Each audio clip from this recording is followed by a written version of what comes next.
other games taking place around the country, but it is Aston Villa who are to our right. They'll be attacking towards the north stand in the first half.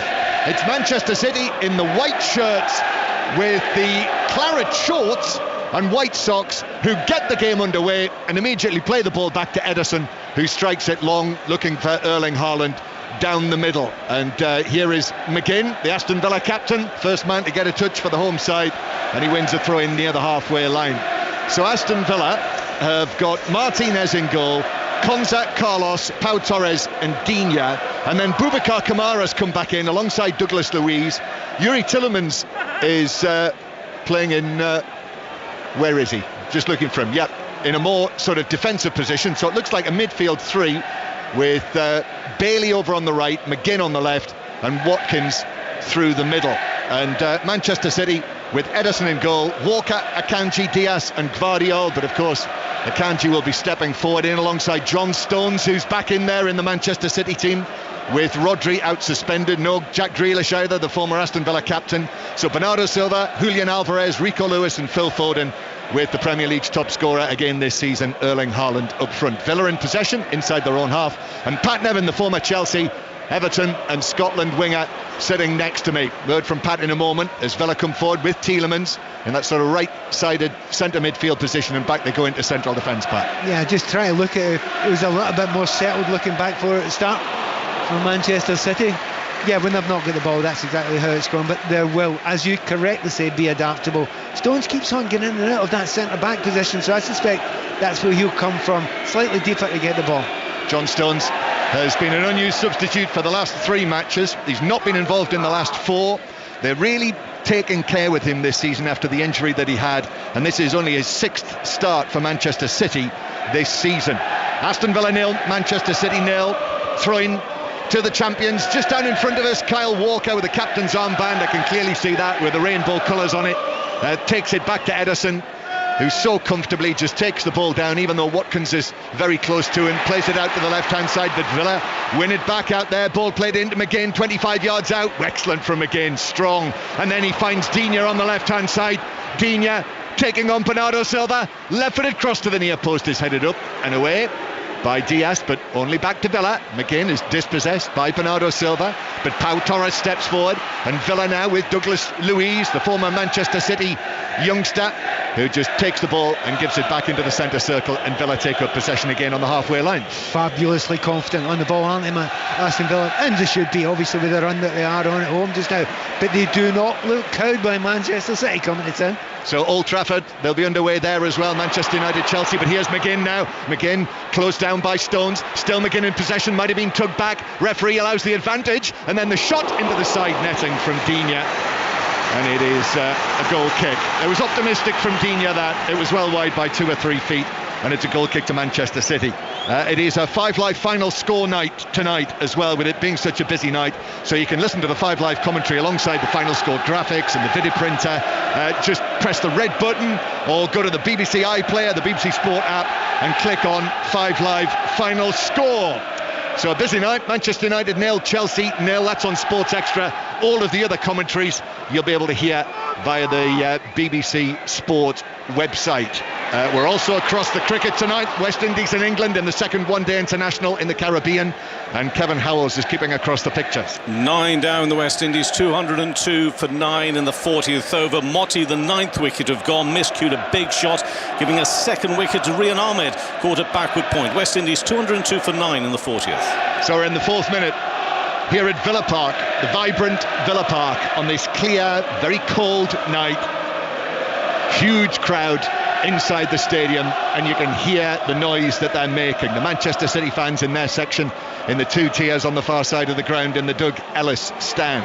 Half-time whistles will be going in the 7:30 kickoffs. Indeed, Selhurst Park is the first one we go to. Henry Moran. Crystal Palace 0, Bournemouth 1. Boos around the ground. Marcos Senesi's downward header from a Christie corner. The difference. They've been so impressive. Bournemouth well drilled, full of menace going forward. Everything they've been, Palace have not. Palace 0, Bournemouth 1. As Aston Villa take the ball up with Ezri Konza operating on the right side of the defence. Back in the England squad, or in the England squad for the first time last month. as Douglas Luiz goes back to Pau Torres.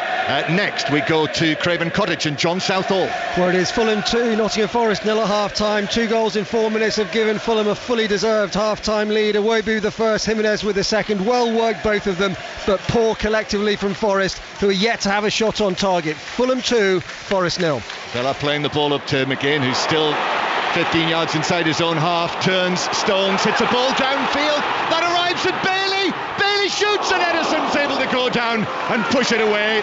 The shot too close to the Manchester City goalkeeper, but how on earth did he get himself into that position, Bailey? He got himself in that position because Manchester City tried to play offside. It looked like a great line because Ollie Watkins was the obvious ball for McGinn to play, but Ollie Watkins was intelligent. He just ignored the pass.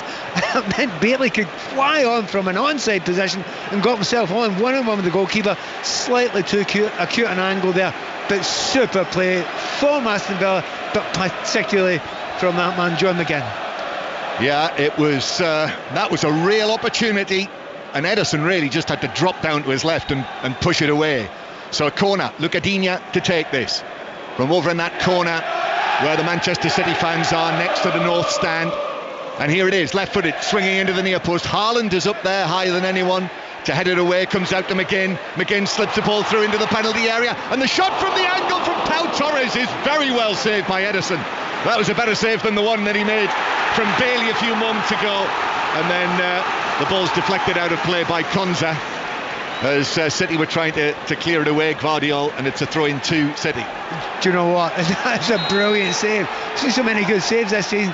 You almost take that one for granted. It goes up, puts big left paw, grabs it away there. But that's 2 good opportunities there for Aston Villa. As I say, they have not been cowed at the start of this game. That was a terrific effort from Pau Torres.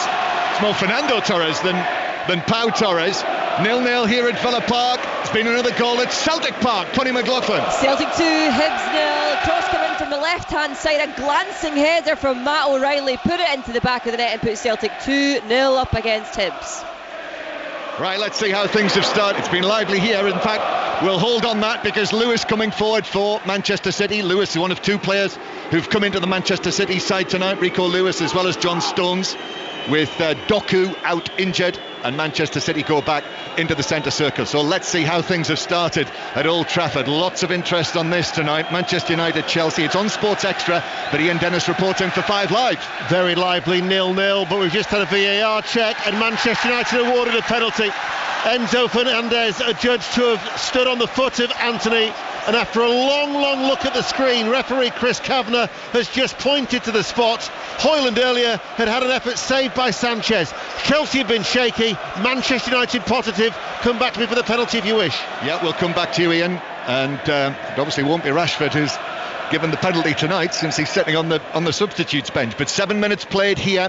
It is Aston Villa 0, Manchester City 0, but the Manchester City goalkeeper Ederson's had to save already from both Bailey and Pau Torres, and the second of those saves, diving to his right, as Pat Nevin described, sort of clawed it away, and back to Old Trafford and Ian Dennis. So in the end away towards our right hand side, Bruno Fernandes, who's already scored twice from the penalty spot this season, with a straight run up against Robert Sanchez, the Portuguese international. It's a stuttering run up, Sanchez makes the save, and then the rebound is fired over by Garnacho, but Sanchez, low to his right, makes the save. It remains Manchester United 0, Chelsea 0. A missed opportunity for Manchester United for an early settler, which is exactly what Eric Ten Hag would have wanted, but the opportunity's gone. Still 0-0 at Old Trafford, still 0-0 here at Villa Park. More half-time news. It's Bramall Lane next.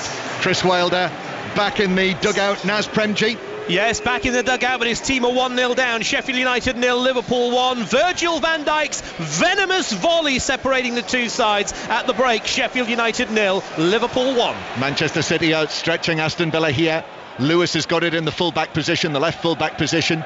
Back it goes via Akanji to John Stones, who just slows it to walking pace and passes it into the centre circle to Ruben Dias. Akanji currently right in there in midfield alongside John Stones, with Akanji now receiving it. passing it forward to his right to Rico Lewis. Lewis looks for the ball down the right hand side to Bernardo Silva, but in slides Digne to put it out of play.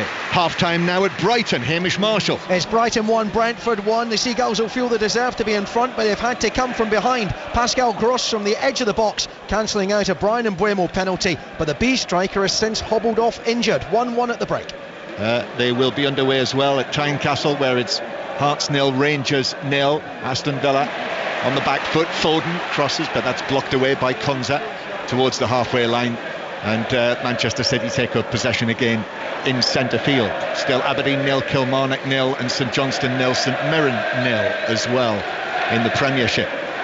So Manchester City have settled. Alvarez turning back towards the halfway line after those couple of early scares for them, Pat. Yeah, well, you said settled, you're absolutely right. It was about 7 or 8 minutes there where Aston Villa were by a distance the better side, however. Oh, Foden, that's lovely. Slips it through. Haaland shoots, saved by the goalkeeper down to his left. Clip back in, header from Haaland. Super save again from Martinez. Did tremendously well. Bernardo Silva put the ball back into the back post. Haaland, after that attack, was all on his own, but the save from Martinez, terrific. Well, the first save, I think probably Haaland should have done better. That's a few chances in a row he's missed, but the second one, I think Haaland does everything right. Tell you what, we've got a game on here, haven't we? We certainly have. It's living up to expectations after some terrific games recently. Aston Villa 0, Manchester City 0. We might have another one on our hands here, but still waiting for the opening goal.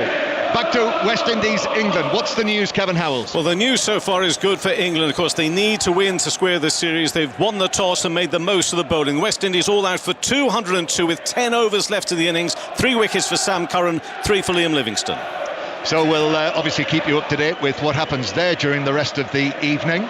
More Premier League commentaries tomorrow night as well, both of the matches. Everton Newcastle, that is on 5 Live from 7:30, and then Tottenham West Ham starts on Sports Extra, then switches across to 5 Live. But Villa had their 2 early chances here. Now Manchester City have had a couple of opportunities. Haaland on his 50th Premier League appearance was denied by Martinez as Watkins is fouled in the centre circle, and it is a free kick to the home side. I think they'll be happy with a little bit of rest there. They had done so well from right at the start of the game, but you knew at some point Manchester City would get a little bit more control, and they looked very calm for the last 3 or 4 minutes, Manchester City, and Haaland looks lively. He was angry at the end of the last game. He may be angrier now. Chance now for Villa. Villa through the middle. Bailey's chasing it, but defenders either side of him, both Guardiola and Diaz, were just ahead of Bailey and were able to hook it away. It was John Stones actually who was in there, so they've been able to clear it away. But those 2 opportunities, just seen it again. I think when Bernardo Silva put the ball back in, Haaland might have been offside, but anyway, he didn't put it in the net. He got good power in it. He headed down, done everything right. Ball over the top again, and again for a ring. Bailey tries to play it across, looking for Watkins, but he played it straight into the path of Stones, who was able to clear it. This is becoming a theme of the night. It's absolutely is. And now they come again. Kamara tries to pass it forward. That's blocked. Sheer weight of numbers for Manchester City. And Guardiola now down in the left-back position. Foden was brilliant, by the way, in the creating of that chance for Erling Haaland at the other end. Yeah, playing the left-hand side instead of Doku or Grealish. But he's comfortable. He's capable of playing absolutely anywhere in the field. The strange thing is, you can sometimes go to see Manchester City. Foden clips it across, but that is just got too much on it, and Martinez was out to the edge of the area. You know what? You start speaking here. Both teams are playing such a high line that, you know, within 2 passes it could be in, through and go. It is actually quite astonishing. We haven't had a goal so far. But watching Manchester City, how many times have you watched them play and they have 80% of the possession and there's very few chances against them? It's not the case at the moment, is it? And it's certainly not the case tonight. So Aston Villa 0, Manchester City 0, but chances for both. And this is the meeting of the teams who were the Premier League's 2 leading scoring teams this season coming into this round of matches. So there's every reason to expect goals. Douglas Luiz passing it away across the edge of his own box. Diogo Carlos then up towards Tielemans. Now here's Camara. Camara just pulls the ball back from Lewis and then passes the ball straight to his manager, who unfortunately for Aston Villa is standing off the pitch. So to throw in to Manchester City. It was a good ball. It was straight out. Do you know what? Oddly enough, it was the right ball to play. Digne had gone, but Digne went very, very early. And the reason why he went early is because he was 2 yards ahead of Walker, and that's not enough. You need more than that to be ahead of Walker to get away from him, and that's why he wasn't able to run onto the ball. Maybe camera's eye was taken by the absolutely glistening black hair of Unai Emery. Looks as though he's got an extra dose of hair oil or whatever he puts on there this evening for the visit of the champions. Unai Emery, this is officially his 50th match in charge of Aston Villa in League and Cup, and what a record he's got, what a record this year. Took over when they were 17th, finished 7th last season, and here they are now sitting in 4th, but he has not won in 13 matches for his various clubs against Pep Guardiola, who is just standing to the right. White trainers on tonight and a big, long, hooded, padded black coat. Long ball over the top for Watkins. Bounces for him inside the left side of the penalty area. Diaz is with him. Watkins plays it back to McGinn, but McGinn, arriving at pace, could only just really deflect it back to Manchester City. You know, there's a lot of complicated tactics that are going in a lot of games that we watch just now. Do you know, in this one, Aston Villa think we're quicker than their defence. Our attackers are quicker than them. Try and draw them back. Make sure there's space to run into. City are very happy to try and push up. They're just lobbing the ball over the top and chasing it. It's nothing more complicated than that. And they're getting midfielders who are making third man runs as well. Now you just get a feeling that at some point they're going to break that line again. So it is 0-0 here. 0-0 at Old Trafford as well. This is 5 Live, BBC Sounds. Edison with the ball on the edge of the 6-yard box, plays it out to the left hand side to Gvardiol. Drags it back, uses his right foot, finds Alvarez. Now to John Stones, who steps forward and finds some space, but McGinn comes across and just trips him, and it's a free kick to Manchester City, and Stones has gone down holding his ankle. We'll keep an eye on him and let you know how he is when we come back from Tynecastle. And Jane Lewis. Yeah, Hearts 0, Rangers 0. Rangers had a goal disallowed for offside. Danilo thought he had put them ahead, but the flag was up straight away. Before that, Hearts, so they would have been ahead, but for a wonderful double save from Jack Butland. He kept out Lawrence Shankland, and then he kept out Cochrane as well. Still 0-0 here. That's nice to hear from Jane. We spent the weekend in Hamburg at the Euro 2024 draw last weekend. Did she have travel problems too? Not as bad. Well, it can't be as bad as mine. So Stones looks okay, Pat. Back on his feet. Yeah, he just thought about. Yeah, you could see he thought about it when he went down. Certainly, McGinn caught him with what could only be described as a Rodri tackle, because he was getting away there. Made sure he took him out of the play, and it's one of those ones where you think about it for a wee minute. Should it be a yellow card or not? Walker passing the ball back to Edison in lime green in the penalty area. Floodlights shining down from the top of the Doug Ellis stand on the far side of the ground.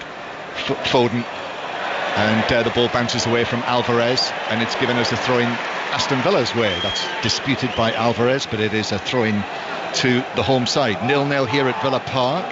Back to Celtic Park. Connie McLaughlin. It's half-time. Celtic 2, Hibs 0. The home side, who are table toppers as well, in control after 2 first-half goals from O and Matt O'Reilly. Definitely more clinical than they've been at home recently. Hibs yet to find a reply. Celtic 2, Hibs 0 at half-time. Aston Villa playing it up towards McGinn, who comes across into the centre circle, but just beaten to it by Stones, and that's a foul by Watkins. And his England colleague Kyle Walker slid in from behind. John Brooks is giving himself a little bit of time here. I did wonder whether it might have been a yellow card, but it's just a free kick. I think that had been a very, very harsh yellow card. He came in from the behind, but he's gone to the side really of him. He's not come through the back to catch the back of his heels. The referee was actually on a perfect line with it, so he saw that it wasn't serious. But when you go to ground, I know why you asked the question. Free kick taken short. Almost 20 minutes played here. It's been entertaining, but no goals yet. And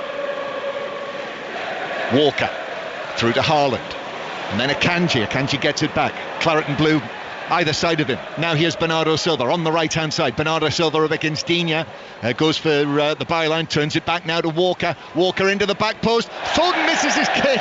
That's the reason for that reaction, and the ball is rolled out of play for a throw-in next to the Villa corner flag. 0-0 here at Villa Park. but at Old Trafford, Ian Dennis. Manchester United have just taken the lead through Scott McTominay. They missed a penalty earlier. This time it was Garnacho with a cutback on the left-hand side. First effort by Maguire blocks. Fell to McTominay. He lashed it home. 1-0 to Manchester United. McTominay scoring again, Pat. Well, do you know, Manchester United should have listened to Stevie Clark a long time ago, because he put him in that position for Scotland, and now he's playing further forward Manchester United and he's scoring freely. Celtic winning 2-0 as we heard from Connie. What about Rangers at Hearts, Jane Lewis? Yeah, Hearts 0, Rangers 1. Rangers just going ahead in this one in the last couple of seconds. James Tavernier, the Rangers captain, raced forward, threaded a lovely through ball to Sima, who just coolly took the ball at his feet and slotted coolly under Sander Clark in the Hearts goal. Rangers 1-0 up here at Tynecastle. It's also half-time. Aberdeen 0, Kilmarnock 0. But it's cold in Aberdeen tonight as Walker has the ball on the right-hand side, turns but plays it back to goalkeeper Ederson. So 0-0 here. 20 minutes played. Pat Nevin. Yeah, it kind of calmed down a little bit, but it's not got boring in any way. Both teams obviously trying to get, the ball into that behind the defences, because both defences are pushing up really high. But oddly enough, Foden's looking well. He had that opportunity there, but I think he looks a wee bit better on the right-hand side, Phil Foden. He's stuck out there on the wide left. Actually looks far better when he's central, but at the moment just getting a little bit left out of the play. Yeah, he's been catching my eye recently, I must say. Foden now takes it down brilliantly at pace, got the ball at his feet now, back to Stones, 22 yards out. Stones though has got opponents all round him, gets it back though. Stones on the right hand side and then tries a kind of Cruyff turn, gets it all wrong, and again you can hear the reaction as the ball runs behind for a goal kick to Villa. Do you know what? He has looked so elegant getting on the ball, going forward, running into intelligent positions. He's got to the byline there and then tried the most inelegant turn you've ever seen in your life and almost fell over the ball. I'll tell you what that puts me in mind of. Do you remember in his early days at Everton when he would try and do that sort of thing, and ended up very often giving the ball away and opponents would score? He did it in his early days at Manchester City as well, a few times. But now he's doing it in the opponent's penalty area. Aston Villa 0, Manchester City 0. But it was another excellent move from Manchester City. Foden, who scored in his last 2 matches for City, was brilliant there again. But it's Villa through to Bailey. Bailey now has the ball on his left foot and shoots, and Ederson gets a good sight of that and is able to, rather curiously, watch it onto his palm and then hike it up and over the top of the crossbar. I think it may well be moving a bit in the air there. There were options on for him. Actually, it was. We've just seen another angle on it there. He's caught that brilliantly, and it's dipping down under the crossbar. That's 2 extremely good saves he's had so far. One of the most noticeable things is when they get the ball in the last third, their runners and the pace of those runners from Aston Villa has been fantastic. He had options there. He could have went for Watkins on his right hand side with Tielemans. He's got so many options when he's on the ball. That's another chance for Bailey. 7 goals already this season across the various competitions. A couple of chances in this match. Ederson saves again. Second corner for Villa. Digne into the near post. Carlos was after it, but it was headed away, possibly by Akanji. McGinn with a shot into a crowd of players. Douglas Luiz hits it low but dragged it wide. Took a deflection though on the edge of the box. And it's a corner to Villa from the left-hand side. Before they take it to Selhurst Park, Henry Moran. Stage of the second half, still Palace 0, Bournemouth 1, but a good chance for Palace. Jefferson Lerma bursting through, his shot parried onto the post, preventing a goal against his former club. Palace 0, Bournemouth 1. Corner then from the left-hand side for Aston Villa, in front of that old-style 2-tier north stand. He takes it back to McGinn. McGinn near the left corner of the box, onto his right foot, curls it, but straight between the eyes of Ederson, who is able to just pat it down with both hands, fingers facing upwards. You know what, John McGinn, you think, he's going to have it his left foot, but perfectly capable left or right foot. Takes it on his right, just not quite enough power there, but well worked corner kick. Rico Lewis dispossessed on the halfway line. Now McGinn's into action for Aston Villa. Cover comes back from Alvarez, who did well there actually against McGinn, and then Alvarez in again against McGinn, and McGinn, little trip, down he goes onto his knees. Free kick to Villa, almost in the middle of the Manchester City half. It is St Johnstone 0, St Mirren 0 at half-time at McDermott Park. Again, that pace we're talking about, that front four. As soon as they get the ball in the front third, McGinn, you don't know if Ollie Watkins and Bailey, You don't know which one of them is going to go right, which one is going left, but they will always be going forward at pace, crossing over each other all the time. It is so hard to defend against, and half the time you've no idea who's the one that's going to be furthest forward. That time it was Tielemans, couldn't go on the ball. Douglas Luiz is over the free kick. Douglas Luiz, who came to Rio de Janeiro, to Manchester, and never made it there, but here he is with this free kick in the middle of the City half, just steps away and to the left of the ball, and Douglas Luiz dinks it over the top into the area. That's headed away by Akanji, back out of the box. Rico Lewis was underneath it to head it further away. Villa now with it on the right hand side with Bailey, the Jamaican international. Bailey, who's being forced back by Foden, and gives the ball back towards the halfway line to Konza. Now to Douglas Luiz, who's back nearer the centre circle, and now Camara is going to take it further forward from the halfway line, but gives it to Konza, who returns it to goalkeeper Martinez, way to our right. We talked before the game about the teams that weren't fearful of Manchester City anymore. You must be able to say that about Aston Villa now. This has not been a team that looked in any way worried about what they're playing against. They look like a team they absolutely believe they're at least the equal of the team they're playing against. Full of belief, that's what they've got here.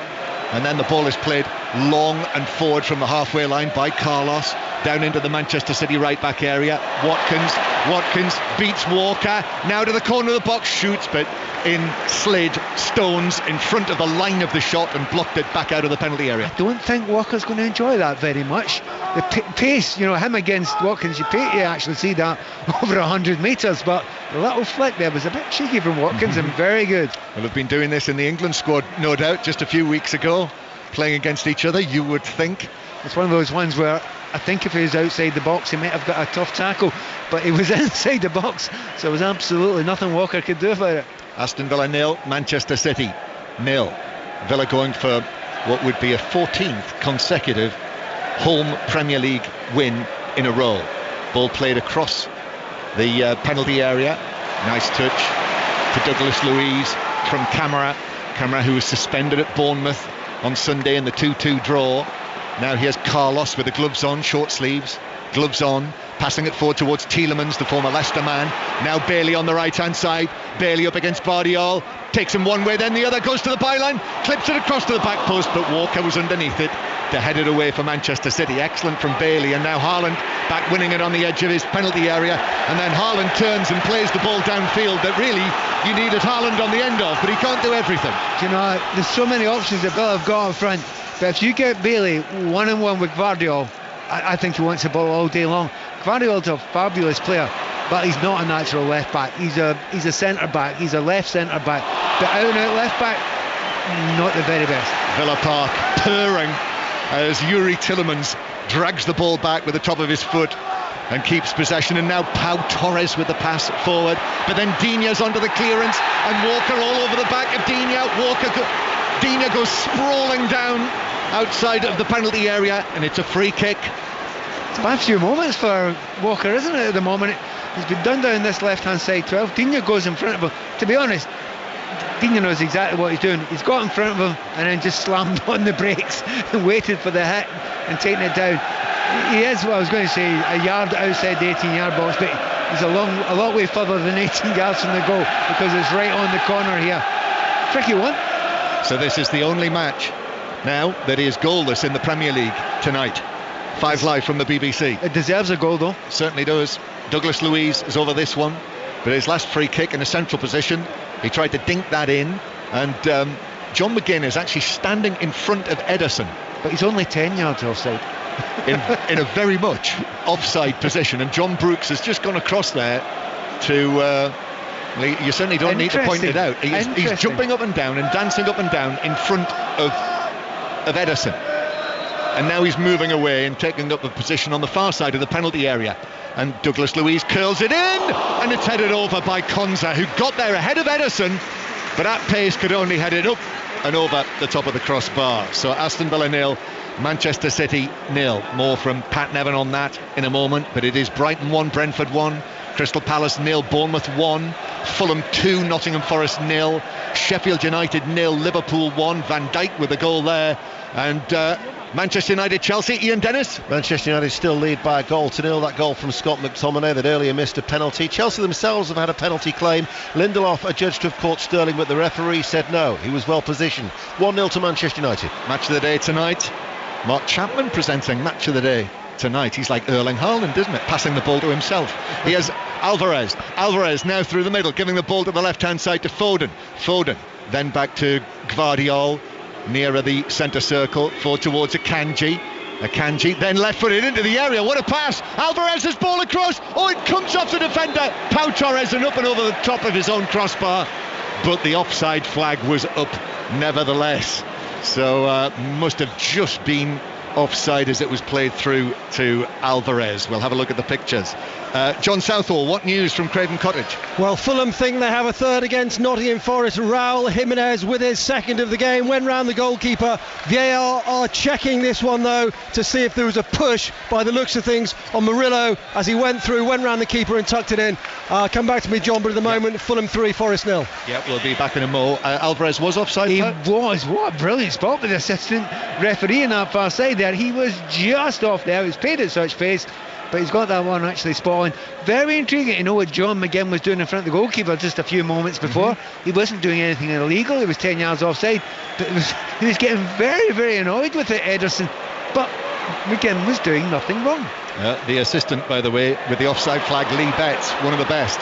Ball down the left-hand side. Digne in with a cross, and then on the left foot of Bailey, arriving in the box again at pace, but just stretching for it, so leaning back and sent it, I think possibly even into the top tier of the North Stand. So it is a goal kick to Manchester City, but another chance for Villa and another chance for Bailey. Back to John Southall. The goal's being given, John. Fulham 0, Nottingham Forest 0. Fulham 3, Nottingham Forest 0. There wasn't enough of a push on Aina, and the goal to Jimenez is second of the game, and real trouble now for Forest and their manager Steve Cooper. Fulham 3, Nottingham Forest 0. Yeah, with a scoreline like that, I suspect we'll be talking about Steve Cooper on the 5 Live Football Daily podcast that you'll be able to download in the morning. That's given away by Gvardiol and Tielemans. Excellent challenge by Gvardiol to make up for his initial slip there, and then a little flick by Foden on the halfway line. Ball played forward by Alvarez, but way beyond Haaland, and Villa have got it back. Yeah, he just looks a little bit edge out in that wide area. I mean, I love Gvardiol as a player.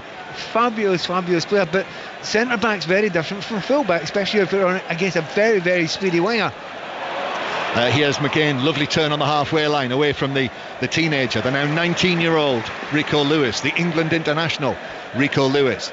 Digne back towards the halfway line to McGinn again, and McGinn turns Lewis again. Lewis chasing around after the Aston Villa captain, who passes it back into the centre circle. And Villa are being forced to go all the way back to the goalkeeper. Well, listen, we know, talking about going back to the John McGinn set piece and what he was doing standing in front of Ederson, we know that this is something that Emery and his staff are very big on, how they work the set pieces and the free kicks. As Walker plays the ball back, but Watkins, he might have got a tiny touch on that, couldn't get the ball under control, and it ran back to goalkeeper. I think there's going to be an injury here as well, so we'll have a thought. We will. Digne is down, and he's feeling the upper left side of his chest, so I think we will have a stoppage. So let's go to Brighton-Brentford. Hamish Marshall. It's Brighton 2, Brentford 1. Big moment for Jack Hinshelwood, his first Premier League goal, a header from 6 yards out, provided by Pascal Gross. Brighton 2, Brentford 1. Great moment for the young man with good footballing heritage. We're in the last 10 minutes here at Villa Park. Digne is receiving treatment, and whether it's a rib issue or whether it's his shoulder, I'm not 100% sure. Aston Villa 0, Manchester City 0. So back to Old Trafford again. Ian Dennis. Manchester United lead by a goal to 0, but we've just had a chance at either end. Fernandes with a cross from the left. McTominay's header saved by Sanchez. Rebound hit McTominay. Sanchez saved again. Then on the counter-attack, Sterling played in Jackson. Onana with a block. 1-0 to United. And again, if you just joined us tonight, if you just got back into your car, all of these matches, you can hear commentary on whichever one you want. Manchester United Chelsea is on Sports Extra on your digital radio or via BBC Sounds. All of the other matches tonight are available to listen to via the BBC Sport website and app. And Everton, Newcastle, Tottenham, West Ham likewise on 5 Live and Sports Extra tomorrow night. It's very noticeable, that little break here. I think this is a good thing for Manchester City. They are second best in this game by some distance so far.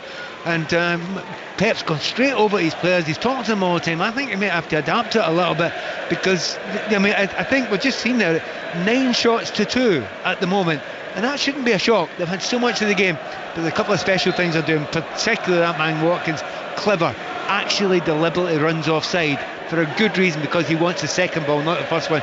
Really intelligent.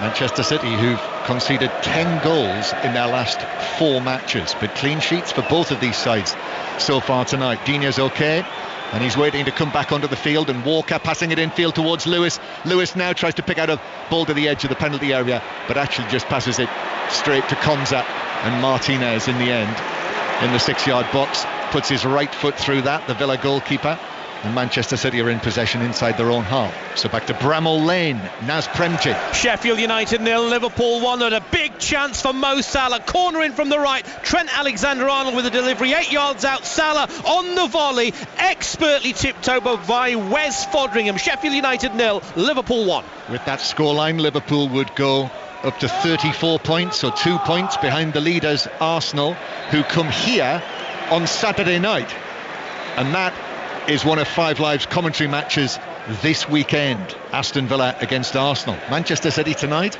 Arsenal on Saturday. That will challenge the winning run at home in the Premier League. But at the moment, just watch the way Villa are playing just now, real comfort and confidence about it. The thing that really gets you is the fact that you're so used to watching Manchester City control games and control most of the possession. It just doesn't feel like that at all tonight so far. And Ian Dennis will be back at Old Trafford again on Saturday for the Manchester United-Bournemouth match. That's our 3 o'clock commentary. And after that, the 5 Live Saturday afternoon team are off for their Christmas get-together, while I've been sent to Villa Park. Must have been something I said. Sorry, I must have said it too. You must have said it. Aston Villa 0, Manchester City 0. And Diaz to his right, to Bernardo Silva, who's dropped right back into a deeper position to get the ball. I wonder whether that's something that Guardiola has talked about, to get his man Bernardo Silva into the match. Goes back centrally to Diaz, though, and back to the goalkeeper. And that's the point, isn't it? When Silva gets the ball, he looks incredibly dangerous. When Foden gets the ball, he looks very dangerous. They've not got the ball much, have they? Not certainly in the final third, and that's where those 2 players want it. Half-time Tynecastle, Jane Lewis. In fact, Jane, hold your horses, because here's McGinn playing it infield towards Camara. Camara then back to McGinn, and McGinn is warned that Bernardo Silva is coming. Digne makes himself available on the left-hand side. McGinn then goes back to Camara, who will return it to the halfway line. So come in, Jane. Always willing to hold the horses though for Scotland international John McGinn. Hearts 0, Rangers 1. Rangers a lead here at half-time. James Tavernier raced through, threaded a lovely ball to Sima, inch perfect, 1 touch, and he coolly slotted under the Hearts goalkeeper Xander Clark, who was approaching to try and make the save. A double save then from Jack Butlin kept Hearts out of this one. Before that, Xander Clark also made a save to keep Danelia out, but it's Rangers who lead this one. They lead here at Tynecastle by 1-0. As Aston Villa press Manchester City, and Akanji just was able to make that pass along the edge of his penalty area. Now Lewis, as City crossed the halfway line, might have been fouled by Camara, but Bernardo Silva is now in full flight. Referee John Brooks making sure that no advantage developed for Manchester City before he brought it back for the free kick, as Stones now has it and returns it to Akanji in the centre circle. Back to Celtic, Connie McLaughlin. It's now Celtic 3, Hibs 0. Celtic fans behind me delighted with their start to the second half. It was a goal from the penalty spot. Lewis Palma sent David Marshall the wrong way. Alistair Johnson was fouled in the box. Celtic 3, Hibs 0. Aston Villa 0, Manchester City 0. And City in possession in the centre circle with Diaz. But Villa have got everyone behind the ball. And Gvardiol to his left then gives it back towards the goalkeeper Ederson on the edge of the area. It kind of sums it up really, because I mean, City, they've not been awful or anything, but they've had maybe slightly more possession, but not in the areas they like to have it in the final third. Given away by Alvarez. So Aston Villa with Bailey again on the right-hand side. Bailey does very well. Turns his man into the box now. Tielemans, square from him into the penalty area. Douglas Luiz carries it out towards the right-hand side. He had to. That's the direction he was heading in. But that was beautifully intricate from Aston Villa. And now cross deep to the back post that Bernardo Silva takes down and gives away to Digne. Just passed it out into the full-back position. Digne with a cross. He's put far too much on that. It's over everyone inside the penalty area. Douglas Luiz keeps it in. Konza is able to receive the ball ahead of Foden. And again, appreciative applause from the Aston Villa supporters. He looks really good, doesn't he, Bailey? But, you know, he's only one of them. Tielemans, when he links up with them, and it's the understanding of those front four players as well that's a bit special. But at the moment, Bailey, he just wants to get on the ball all the time, doesn't he? He knows for pure pace he's got his man. Here he is, Bailey, who scored one of the goals at Bournemouth at the weekend. Lovely from him as well. Lovely change of feet, on the move, at pace, flicks and tricks. And then Pau Torres gives it back out to the right-hand side. Tielemans up against Foden. Tielemans ball into the near post. That's headed away for City. And it's headed away to Bernardo Silva on the edge of the box. They are really asking questions of this Manchester City defence. Unai Emery's Aston Villa. But here's the big man with the blonde hair with the ball. Erling Haaland to Bernardo Silva, is dispossessed by Pau Torres, but then McGinn's ball infield groans from the home supporters this time, straight into the path of Akanji. And City have got it on the edge of their own penalty area, but Akanji's pass intercepted by Douglas Luiz, who shoots from distance, but over by 2 or 3 feet. What about the noise in the background though? They know that the players that Manchester City want to get on the ball, Bernardo Silva, he is being closed down every single time he gets the ball, and it's almost always in his own half. They've got no time to get the ball, stand up, look and pick a pass out and control the game. You can hear these Villa fans, they're loving it. It's Aston Villa 0, Manchester City 0, but this is the noise of a proper football stadium. And McGinn winning the ball back from Walker, and then couldn't find the pass into Tielemans on the edge of the area, or more correctly, Tielemans wasn't able to get the touch that he wanted and bring it down on the edge of the box. It was a really good ball in, and you just wonder, had it been Watkins and not Tielemans, he probably would have gotten the end of that there. But Manchester City are rattled. They're not being able to play it out the back. They keep on trying to play it out, not taking huge chances, but every time they do it, they get closed down in midfield and lose possession.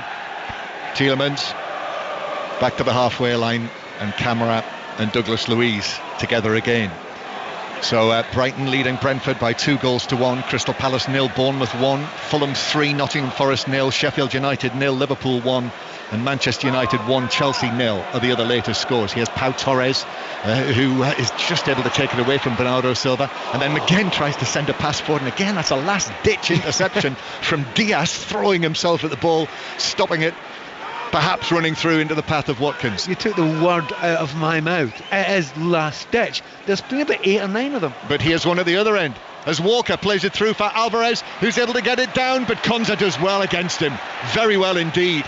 And Konza comes away with the ball into the full-back position, and then back he plays it into the penalty area to Diego Carlos, and then Tielemans is fouled by Akanji, and it's a free kick to Villa halfway inside their own half. Well, on the play that we've seen, and half-time is just a couple of minutes away, I would say this is a very, very difficult one to predict in terms of what the final outcome would be. Yeah, absolutely, because, they have had chances. Aston Villa probably more chances, well, definitely more chances than Manchester City have, but it's 0-0, and you just know if it falls to Haaland, there's every opportunity, or one or two other players, such as Alvarez, it could just go the other way. It is so tight. Who do you think's had more possession, according to the BBC Sport website? Depends where. If it's midfield, I would suggest overall probably Manchester City, but not the most interesting areas. You've done it, 54% to 46%. Yeah, but that tells you that stat doesn't tell you everything. No, it doesn't, because a lot of that has been City in sort of static possession in centre field. Don't believe the stats all the time, boys and girls. Digne with a free kick on the halfway line.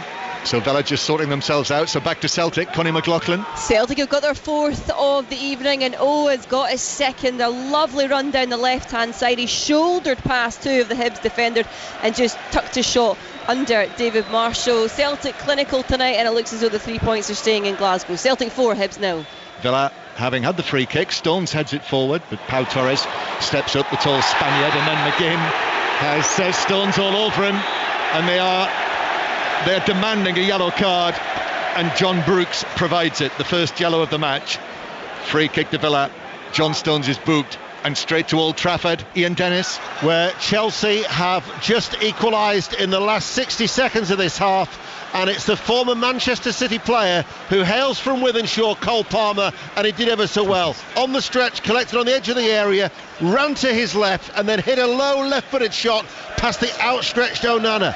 Manchester United 1, Chelsea 1. So Cole Palmer scoring for Chelsea at Manchester United, the Manchester City fans. Ball played through for Villa, touch from Watkins, McGinn, back to Watkins, the angle's tight, and Ederson's able to come out and get a touch on that, a block on that. Still Villa though, Digne, then McGinn, back to Digne, swings it over, might have been out of play, headed down by Douglas Luiz, and then there's the flag on the far side. It definitely looked goal ruled out.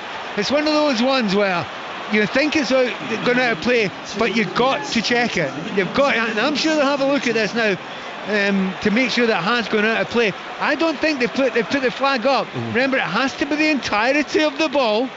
Now, the actual ball, but it's whether the circumference. I think the whole circumference looks out to there. In fact, it is. And VAR have quickly said, yeah, the ball was out of play. And you never know, because we've not got the camera angle along the line. It's like the goal at St James's Park. I was there, Newcastle Arsenal, when for all the world, when we saw the pictures, it looked out of play. But it's that whole thing about if you are looking along the line, it's the circumference of the middle of the ball. Yeah. I mean, the actual ball on the ground might be over the line, even though it's on the ground. It's the top of the circumference. Haaland leaves this to Lewis. We're in added time, 2 minutes of added time at the end of the first half. Lewis does well under pressure, finds Bernardo Silva. This would be a real sucker punch if City take the lead now. Ball played in, Konsa misses it at the back post, or did he leave it? Well, Foden was behind him, and Foden's got his hands on his head as if to say, I should have gambled there. Yeah, he just so expected it though, didn't he? He goes up for the header, Konsa, and he puts his neck into it and then completely misses it. He missed it. I think he missed it. But anyway, in that build-up before that goal that never was there, in the build-up to, there was a through ball to Ollie Watkins. It got trapped inside his legs, but it's one of those ones where he was hit straight to his legs, and normally he can take them. Had he taken that one on, I'm convinced he would have scored. I actually think that's the best chance so far in the game. So Douglas Luiz headed it down and in, but the goal was ruled out. And actually that was textbook by the officials there. Akil Hausen, was pretty sure, I imagine it was out of play, but he did not. He waited before he flagged for it, and then quickly VAR backed it up. And there is the half-time whistle. Well, we've had some cracking games recently in the Premier League that we've been bringing to you, with so many goals and so much incident.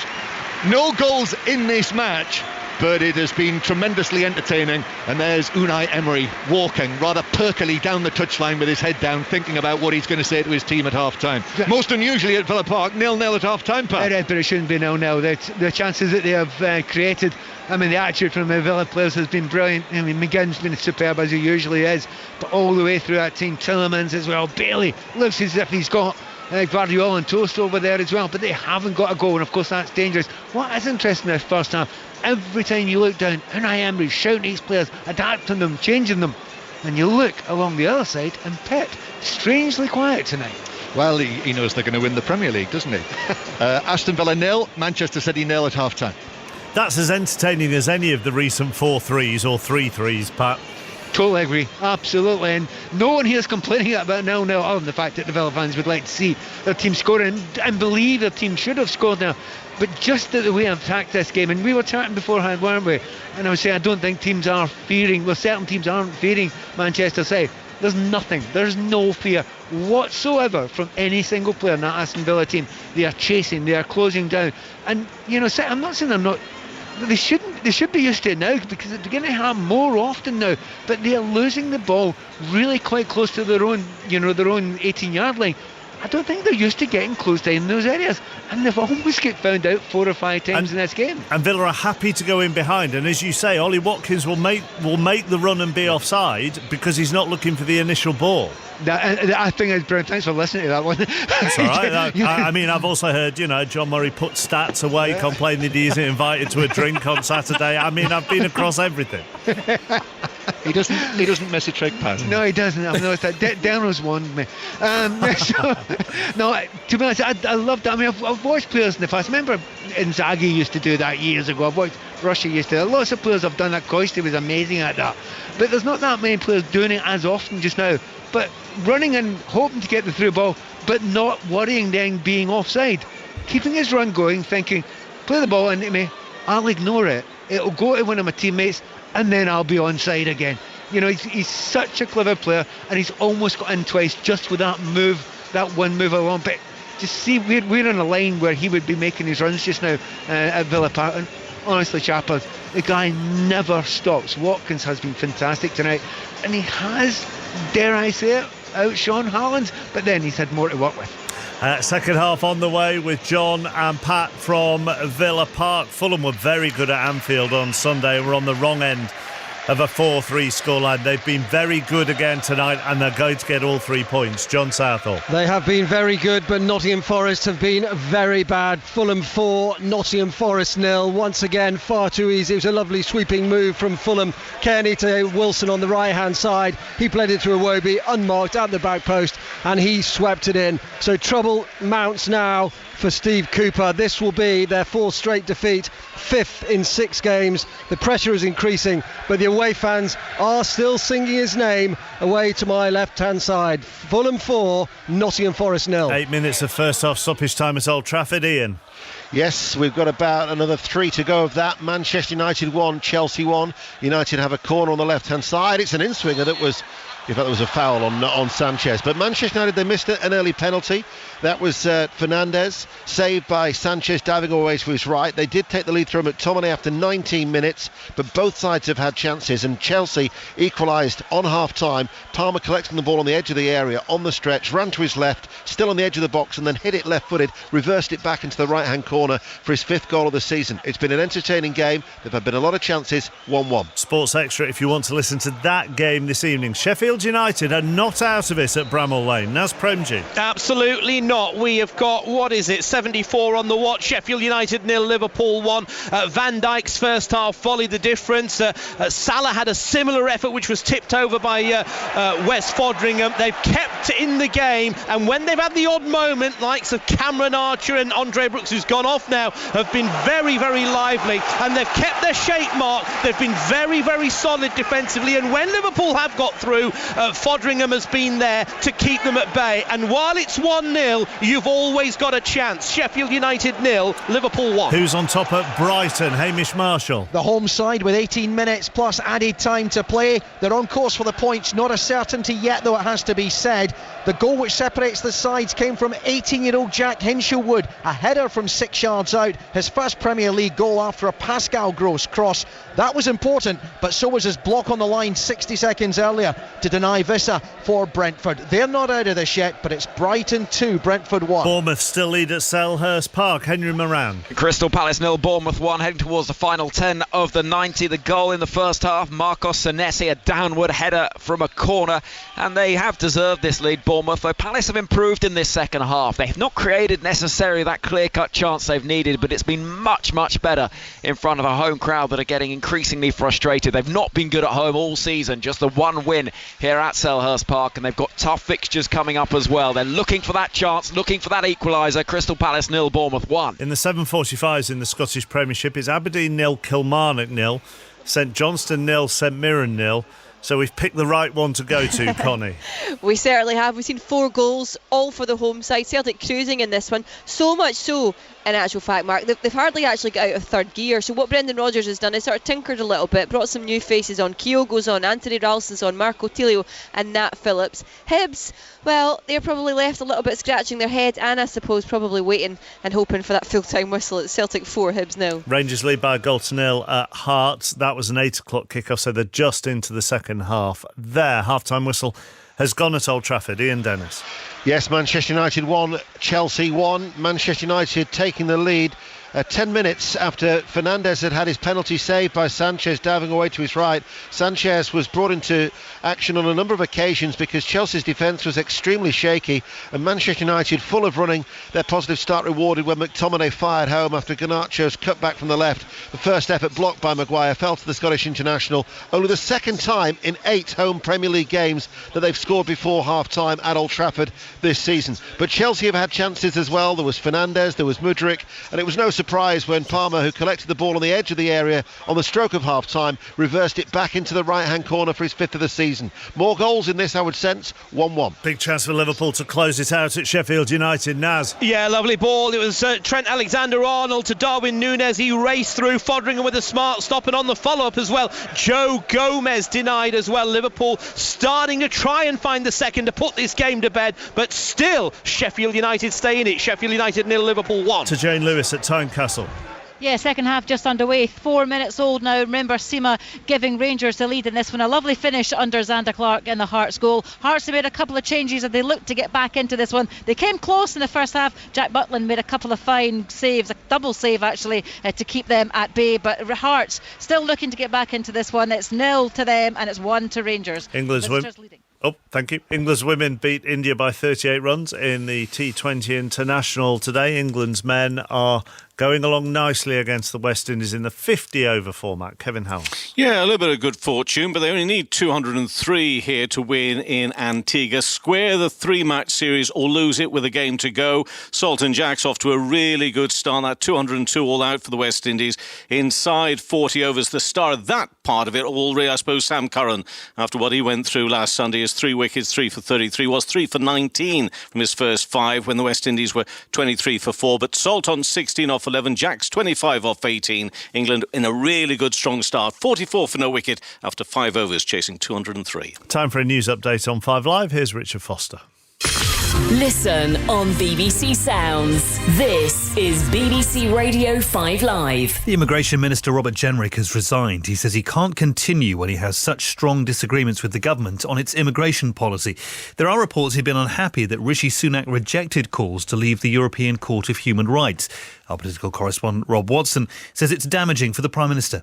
This week has been dedicated to what, from Prime Minister Rishi Sunak's point of view, trying to sort out the whole immigration issue, whether legal migration and to tackle what the government calls illegal migration, that is people coming across in small boats. So to lose your immigration minister in a week where you've tried to say to the British voters, hey guys, we're on the top of this, it would not be a good look, to put it mildly. In the past few minutes, Rishi Sunak has described Robert Jenrick's resignation as disappointing. He's told him in a letter he fears it was based on a fundamental misunderstanding of the situation.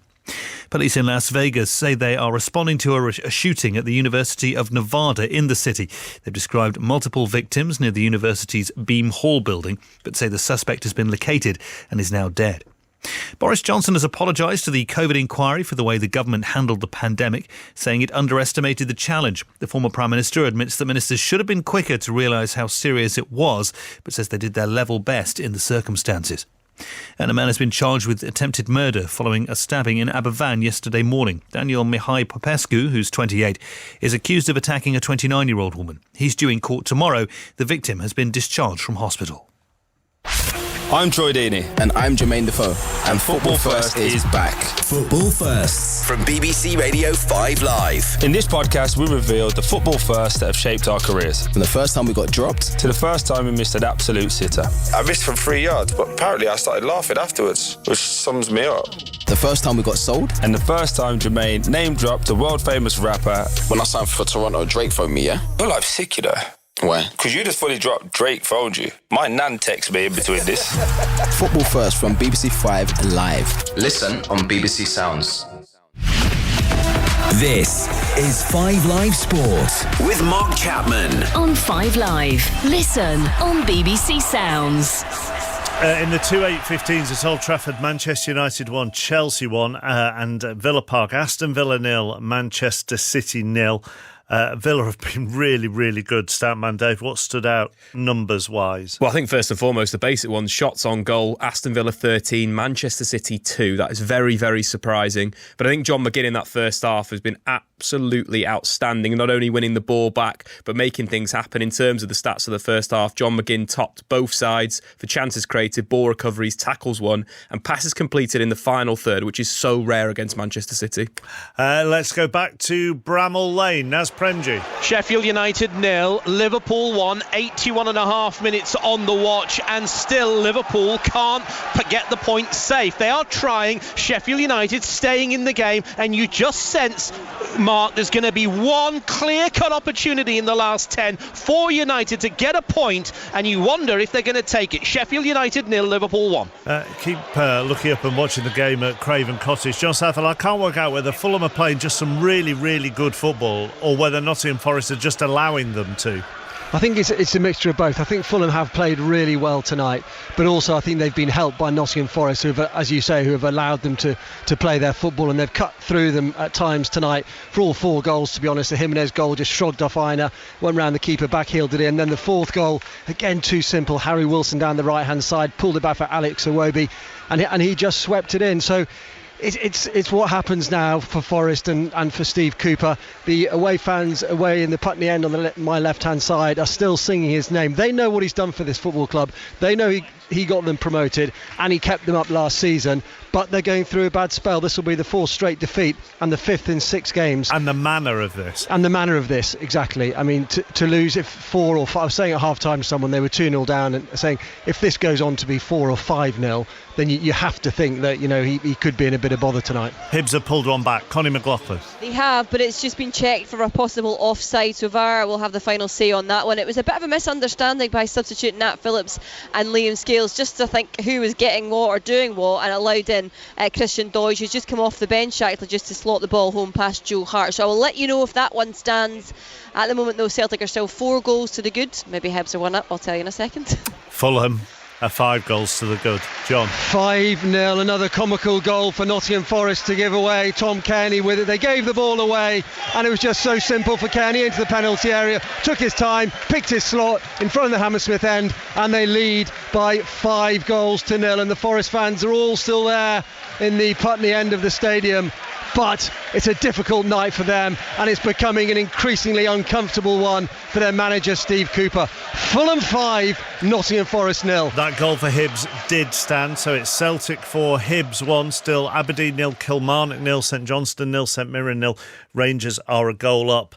At Hearts, England have lost their first wicket in the West Indies. Kevin Howells. Yeah, good ball, but I don't think this pitch is that straightforward to play on. But Phil Salter's gone, so the opening partnership at an end. He's gone for 21, and England chasing just 203 for a victory, now 50 for 1 in the 6th over. Terrific ball, actually, taking out his middle stump, the bowler being Romaro Shepherd. So Salt is out. Will Jacks is still there, going along nicely on his 26 from 20. Crawley's just gone out to join him. So 51 for 1 after 6 overs, needing 203. Teams just waiting in the tunnel at Villa Park. We'll be back for the second half shortly after a trip to Hamish Marshall at Brighton. Brighton almost got that 3rd goal that will surely make this game safe. Simon Adingra from the edge of the penalty area, Flecking in the Brentford goal at full stretch was able to push it wide. No major scares for Brighton, but they did go behind against the run of play in the first half. They need that 3rd goal to make this game secure. 2-1 they lead Brentford. You gave us Villa stats, Dave, at half-time. What do you have on Manchester United, Chelsea? Well, for Manchester United, it was quite a good half in terms of going forward. They had 18 shots in the first half, which is the most they've managed in a single Premier League game this season. So there is positivity going forward. Of course, Bruno Fernandes did miss that first half penalty. Anthony's been pretty decent. It's kind of what Anthony's come to be at Manchester United. Moments of good, moments of bad. 4 dribbles completed so far. He's won both of his tackles, created a chance. But I think there needs to be more from him. all the goals, all the incidents. Match of the day is on tonight on BBC One, 22:11. It looked like Manchester City have just continued their debrief in the tunnel before coming back out. More of the same in the second half. Everybody will want, well, neutrals will want, most definitely. Here are Pat Nevin and John Murray. Yes, thank you, Mark. And I noticed as well, looking at the pictures on our little screens in front of us here, that they actually have a European Cup on a plinth in a Perspex box in the tunnel, which I presume is the European Cup, the copy of the European Cup that Aston Villa get for having won it in '82. So they're 1-1 on European Cups, these two clubs, and they're 0-0 tonight as the second half is about to begin. Unai Emery just getting back to his seat now, no changes. So Villa with Martinez in goal. There's the whistle from John Brooks. Off we go.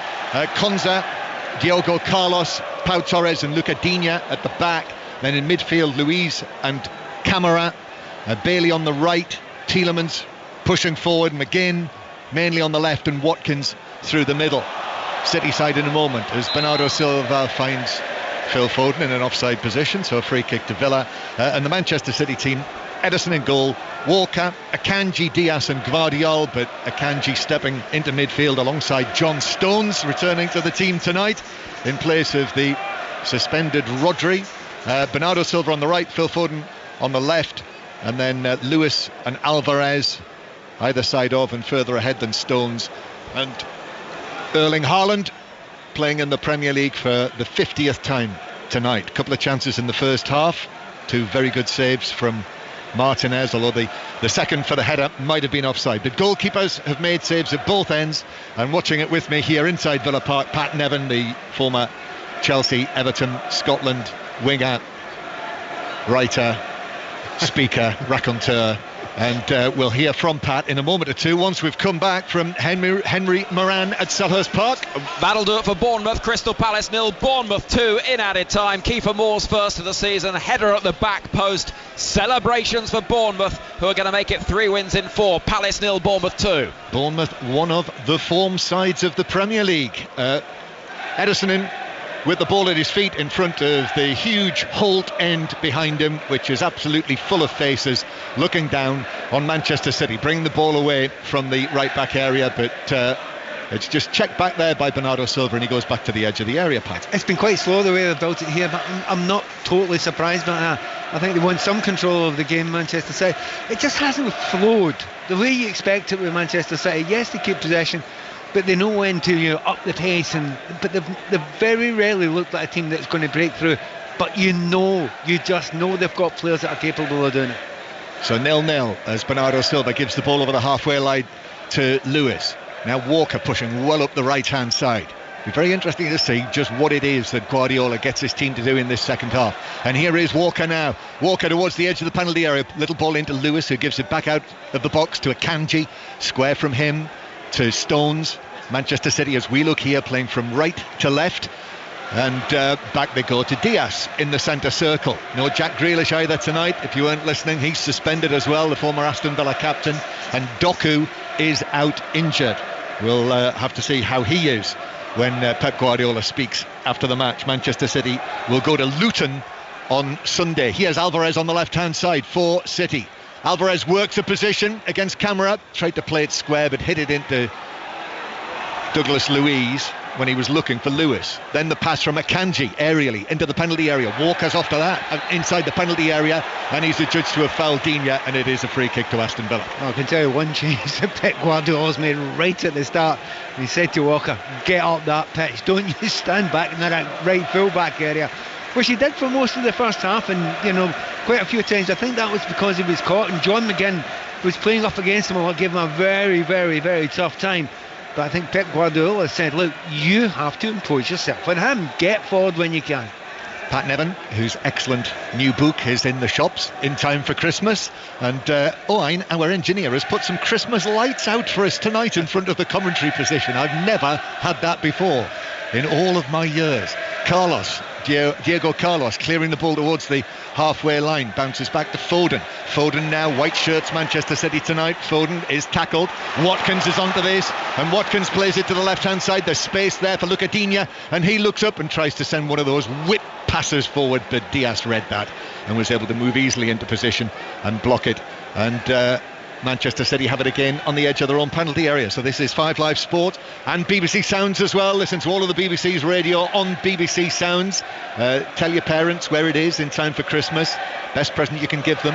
Bernardo Silva out to the right hand side to Walker. Walker gets his head down now, plays the ball ahead of himself. Digne comes across, so he checks back and gives it back to Bernardo Silva nearer the halfway line. So all of these matches tonight: Brighton 2, Brentford 1, Crystal Palace 0, Bournemouth 2, Fulham 5, Nottingham Forest 0. Still Sheffield United 0, Liverpool 1.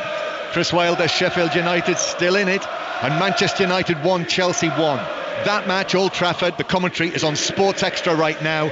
All of the other Premier League matches, you can hear the commentary via the BBC Sport website and app. Aston Villa forcing Manchester City back over the halfway line, but Gvardiol plays it forward, and then Alvarez steps in, the Argentine. Gvardiol holds off Bailey. He had a number of opportunities in the first half. Bailey for Villa. They win it back, Unai Emery's team, and go back to Diego Carlos on the edge of his own penalty area, who passes it across the box to Martinez, who then works it out towards the left-hand side, and that's a poor touch by Pau Torres. Throw in to City. It wasn't a great ball to him either. I mean, it's hit in a half volley, and he has to take it when he's running backwards there, so tough one to take off the goalkeeper. But City have absolutely dominated the ball at the start of the second half, and look where they're dominating it in the final third. They hardly did that at all in the first half. So whatever Pep said, it's working so far. It's more familiar, this, isn't it? Manchester City with possession, and then it's played through. Alvarez just didn't get the right touch on that as he tried to find John Stones, who made the burst into the penalty area, but it was easily through for Martinez to collect. I was wondering if it was offside, because that's an easy ball. That's not a difficult ball. He was offside, actually. John Stones had just gone a little bit too early, but Alvarez should have found him there. But really good start to the second half from Manchester City, more like their old selves. Yeah, very much so. And here's Foden now, gets it back from Alvarez, and then Foden back behind him to the halfway line. Still Aberdeen 0, Kilmarnock 0, still St Johnstone 0, St Mirren 0, Celtic winning 4-0 comfortable against Hibernian tonight. Rangers just 1-0 up at Hearts to Crystal Palace. Henry Moran. Full-time Palace 0, Bournemouth 2. The win thanks to goals in either half from Senesi and substitute keeper Moore. Still just one win at home all season for Palace. Upcoming run of fixtures pretty grisly too. Bournemouth now have 13 points from their last 6, 3 wins and 4. They're up to 15th, level on points with Palace. Yes, that Hibs goal was given, Pat, correct. I thought you wouldn't miss that. So Celtic 4, Hibs 1. Here's Lewis just outside the penalty area, comes back centrally to Stones. Stones then to the right hand side. Obviously the full-time whistle's going or about to go in the 7:30 kickoffs, so it'll be round them. Stones loses out. Villa play it forward, but giving it away, and there's frustration now, groans of frustration, because Akanji is back in possession. And I can sense the unease because of the way that Manchester City have started this second half. This is control, Manchester City control, just as Guardiola likes it. Akanji now inside the penalty area, but two men went for the same ball, Bernardo Silva and Akanji, and then that's a blatant pull by Rico Lewis, and that is a free kick and a yellow card. So a stupid one, a very stupid one.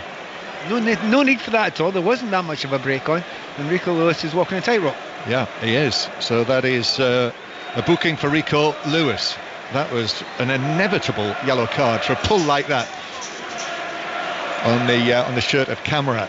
Oh, and there's been a late goal at Sheffield United. Naz Premji. Sheffield United 0, Liverpool 2. Points in the bag. Darwin Núñez, right hand side, lovely cross, and Dominic Szoboszlai, he was free all alone in the box. He had the freedom of the box, and he just planted the ball past Wes Fodringham. Sheffield United 0, Liverpool 2. So there we are. Liverpool will stay second tonight as Villa played forward, but Diaz is able to take the ball into his stride, give it back to Ederson, who had to be quick, but of course he was against Watkins, and the clearance to the halfway line. So Liverpool, once that match finishes, they'll be up to 34 points, 2 points behind Arsenal, and they will remain the top two whatever happens here tonight. McGinn with the ball inside his own half.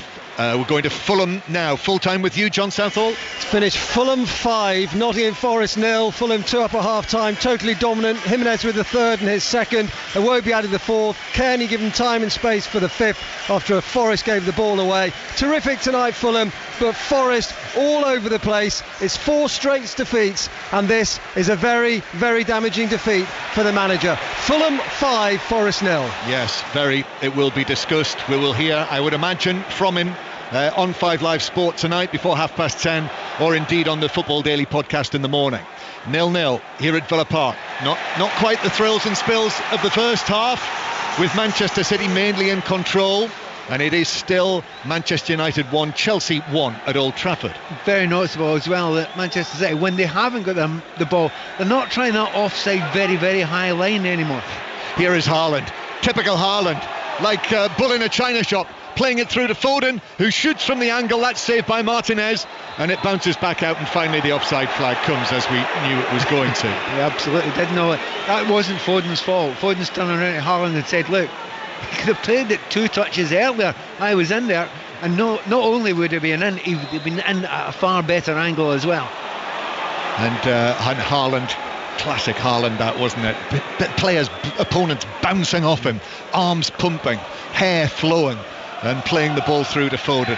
He is a wee bit frustrated though, isn't he? You could say that. Certainly was on Sunday, although he will avoid an individual charge, but Manchester City will have to face a charge for what happened in terms of the reaction to what happened on Sunday. It's very, very noticeable. There was a lot of players crowding round. Now, I think we all understand why they were frustrated, but you're not allowed to do it now. 0-0. And Villa with it. Douglas Luiz hitting a long ball forward, rather hopeful.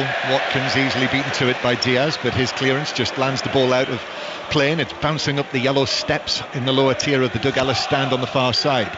Ball back in play though. One is taken off one of the little cones around the edge of the pitch, and Villa going back towards the edge of the penalty area. Aston Villa 6 wins out of 6 at home in the Premier League this season. The only match they haven't won was the League Cup tie, the Carabao Cup tie against Everton. In all other competitions, won every game they've played here this season. Back with Martinez. Martinez passing the ball out through the middle. And now Camara will take it on. Foden comes across, Lewis as well. Up it goes to Watkins, takes a touch, turns it to Digne on the left-hand side. Digne waits and then plays a square ball. Camara, a flick from him, behind him to Douglas Luiz, who hits a crossfield pass that Gvardiol just got a touch to. Now Bailey turns, he's up against Gvardiol, still going. Socks almost round his ankles. Bailey still in possession. Little ball, attempted return pass from Tielemans didn't work out. And that's the best we've seen of Aston Villa in the second half. Akanji loses it. Douglas Luiz on his left foot shoots, blocked by a defender, and the ball took all the pace off it. And the ball is collected by Ederson, who runs across the penalty area. So from Birmingham to Sheffield, full-time news, Naz Premji. Sheffield United 0, Liverpool 2, Liverpool second. Virgil van Dijk's first half volley and Dominic Szoboszlai's late goal securing the points. Plenty though for returning United manager Chris Wilder to be positive about. Sheffield United 0, Liverpool 2. And it's over in Sussex as well. Hamish Marshall. Brighton 2, Brentford 1. A deserved second win in 3 Premier League games for Roberto De Zerbi's side. They had to come from behind. The hero, 18-year-old Jack Hinshelwood, who headed the winner just after the hour.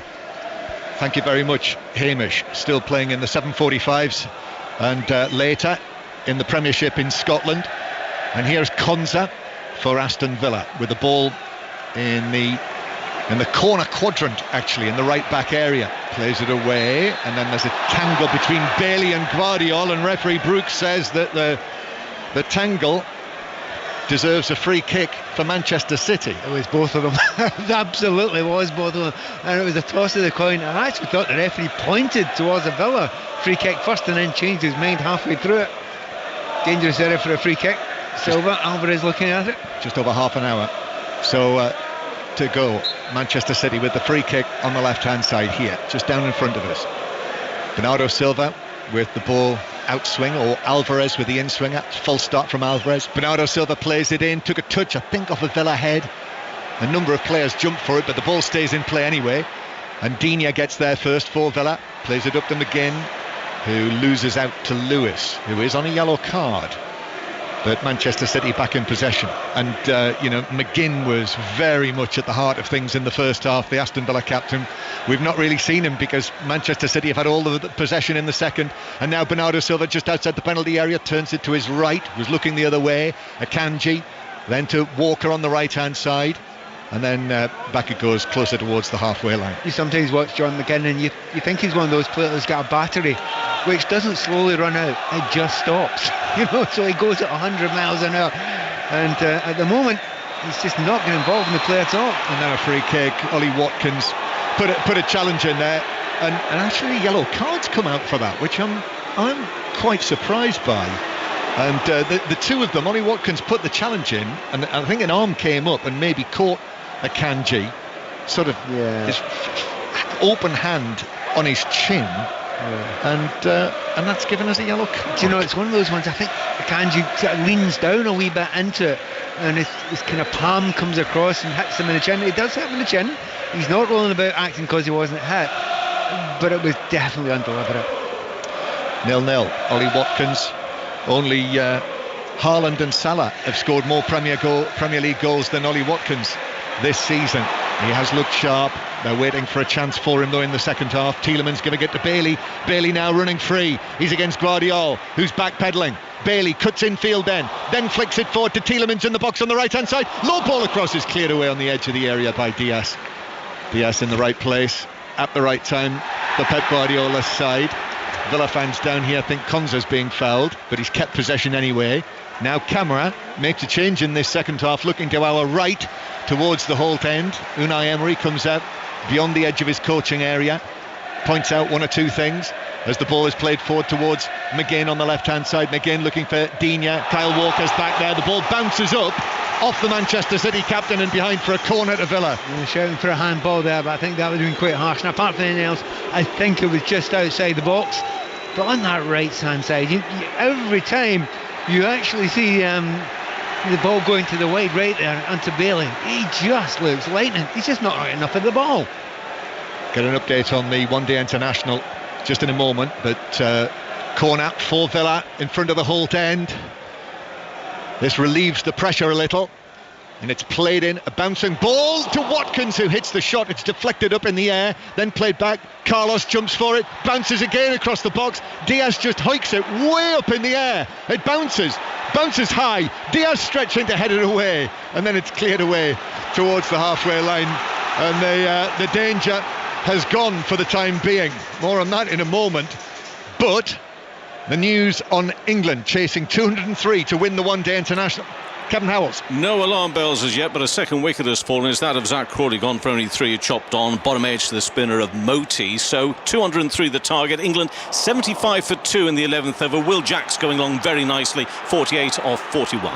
This is Villa's best pressure of the second half. Up it goes towards the edge of the box again. Tielemans. Konsa lifts it in, too close to goalkeeper Ederson, who's able to come forward and catch it in an unflappable style. Well, we're had about 10-15 minutes, maybe as much as that, with complete control for Manchester City. But these last 3 or 4 minutes, they've changed it around, got a little bit more out of it, and there was a moment there that they've looked better at Twickenham than a football field, the way the ball was cleared there, and very noticeably Ederson didn't come out for it, not confident enough to come out. Yes, Pat, it was very much an up and under, wasn't it? Very much. We had in there. Aberdeen 0, Kilmarnock 1.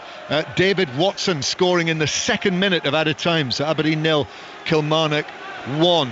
Manchester City with the ball inside, just outside their own penalty area. Manchester City, who've got 3 more matches to play after this before they will go off to Saudi Arabia to play in the FIFA Club World Cup. So don't want to lose too much ground. Here's McGinn on the edge of the area. McGinn still. Oh, what a save by Ederson. I think he's calling for a save, but the referee's saying no. The referee was very, very well positioned there. Maybe McGinn was saying he was clipped on the way past. But what a great ball out to him. Swept ball out there, left foot. Takes it brilliantly in his left foot. Dummies inside. he just doesn't get enough. Did the keeper get it? I thought he got a touch on that. Well, we've got an angle we're just about to see. Mind you, Villa didn't make anything of it. No, it was, well, he had the fingertip just away from his fingertips. Well, what a chance that was from McGinn. That's the big chance for Villa that they've been waiting for in the second half. That apart from the up and under. Here's Haaland now. Haaland against Diego Carlos. The two of them absolutely tangling together, and it's given us a free kick. You can probably guess, not to Haaland and Manchester City. That's pretty harsh on Haaland. I think he was holding that ball. Oh yeah, he eventually did drag back himself, but he's been pulled before that. Again, the big man's looking very frustrated there, but a 1-on-1, that was possibly the most dangerous part of the second half so far.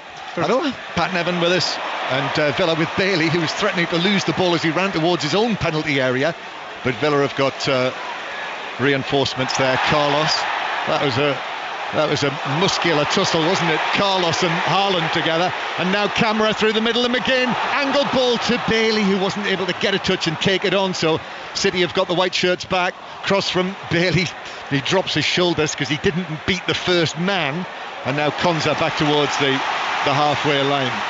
Yeah, Carlos certainly fancied himself against Haaland, didn't he, when he had that one-on-one there.